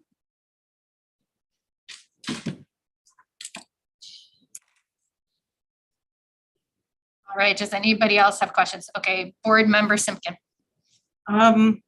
Yes, Board Member Vandermeulen, can you talk a little more about that? I wasn't quite understanding. Very simply, my objection to it is with bonuses, they're taxed at the highest tax rate, so our employees don't get as much of a service, one. Number two, prep time is something that MTI has been asked to put in contracts for years. By only putting them in certain groups is divide and conquer between the groups of MTI. It'll only cause conflict and harbor a relationship with MTI to allow certain ones to have it and certain ones not to. We either offer and respect prep time for everyone, or we shouldn't offer it. Because plain and simple, what we're doing is to pit one against the other in a basic class struggle. And that's something I don't want to be a part of. Okay, thank you for clarifying that. Ms. Cardine, can you tell us who is eligible and receives prep time? So we're going by what's in the handbook. So it's teachers. So every teacher. It would be mainly for teachers, correct? Okay, and then I'm struggling with the language in the bullet point. So the difference between a teacher's hourly rate and the standard rate of $22 for each class. So do we have teachers that are making less than $22 an hour, or are you talking about giving a bonus of $22 per class that they're filling in for. So it'd be $22 per class that they're filling in for. But what this is saying, and Ross helped me with this, with the math, but it's 22, in the handbook, it says $22 per class. So what this is saying is that you take the 22 and whatever their hourly rate is, if you break down their salary and their hourly rate and you subtract the two, the difference, they would get that extra pay. Essentially, it turns Is that into right? using their contract rate as the class coverage rate, depending on the employee. Correct. As long as it doesn't go below 22. So 22 is the threshold. Wouldn't. Say you make $30 an hour, then you get $30 for class coverage. Is that correct, Ross? Just Yeah, make sure and my to math- address Laura's question, there's no teacher making less than 22. Correct. I wouldn't have thought so. Is there a way when this comes to us that this could be like stated in more plain language so that I can understand it without an explanation? That would be helpful.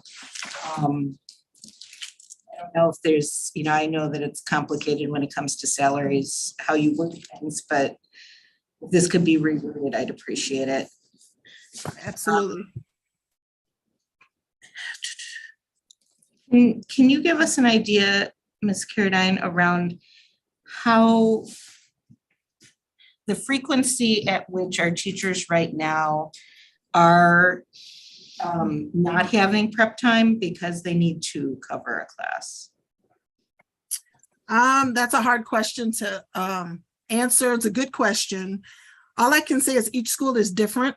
So it just depends on the need at that school at the time. And so it has to do with like if they need a substitute or they don't have anyone for that class. And if the teacher has prep time, they'll ask and if they can cover it. So I can't say how many, but I know if it's there and the principals will ask or the teacher may volunteer. So that feels like really good information for us to know. Are you able to find that out before? So you want a breakdown or? I'd like to know, well, yes, so I'd like to know how often this would be going into effect based on how often we currently have teachers that are being pulled into other classes rather than having their prep time. I'll look into that, but I think that will be hard, but I'll see what I can find out for you. Because like, again, I say, it falls back to substitute the fill rates. So when you look at that, and it just depends on how the principal decides they want to do it. Unless, Dr. McGregor, you can add a little more light, but I mean, I can look into it for you, but again, it would be hard to press. Yeah, and we'll find that information for you and get it out to all the board members. So that way we would have that information that you need to do your vote on the 31st. Thank you. That's helpful because we need to know some dollar amount around what we would be voting on. So I'll leave it at that. Thank you. Board Member Nichols.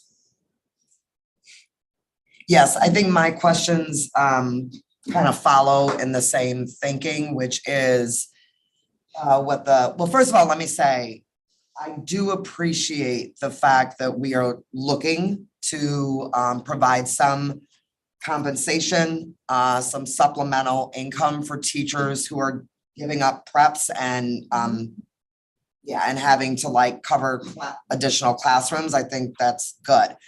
What I don't yet see in the memo, which would be helpful, is we're funding this from where? And then do we have a projected range of dollars that this might cost this year? It seems like we're moving perhaps different than some of the bonuses from last year where they kind of came retroactive.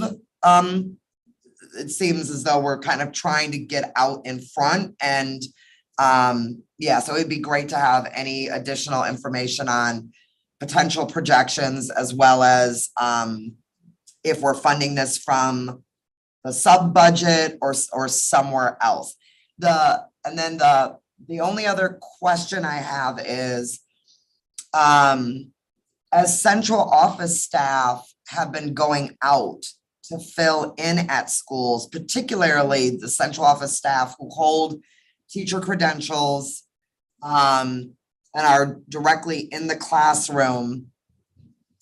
I don't know, is there an incentive for that as well? Because they're not giving up a prep per se, but they're giving up work that they would be doing at the central office as they're going out to school. So I'm just curious if there was any thinking about some of the other certified staff who are also covering. Dr. McGregor, do you want to? We had not considered that at this point in time because we were trying to tailor the proposal to be very similar to last year. We know that when we don't have some fill rates to a certain percentage, then that generates some cost savings, and that helps us to keep a lid on the financial impact. But we can get additional information about how often that is occurring and have that ready for our board members before the vote on the 31st.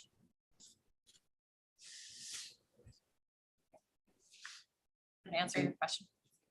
Yes, until we get more information. Thank you, Dr. McGregor. And thank you. Member Vandermeulen. During the pandemic, and correct me if I'm wrong, I don't believe our teachers got any bonuses during the pandemic for prep time, correct? I'm not positive. It's not a bonus, it's additional payment for subbing. So if a teacher is subbing, then instead of getting the regular rate, they're getting an additional rate as part of the redistribution of cost savings. And yes, we absolutely gave that to teachers during the pandemic. We did it last year.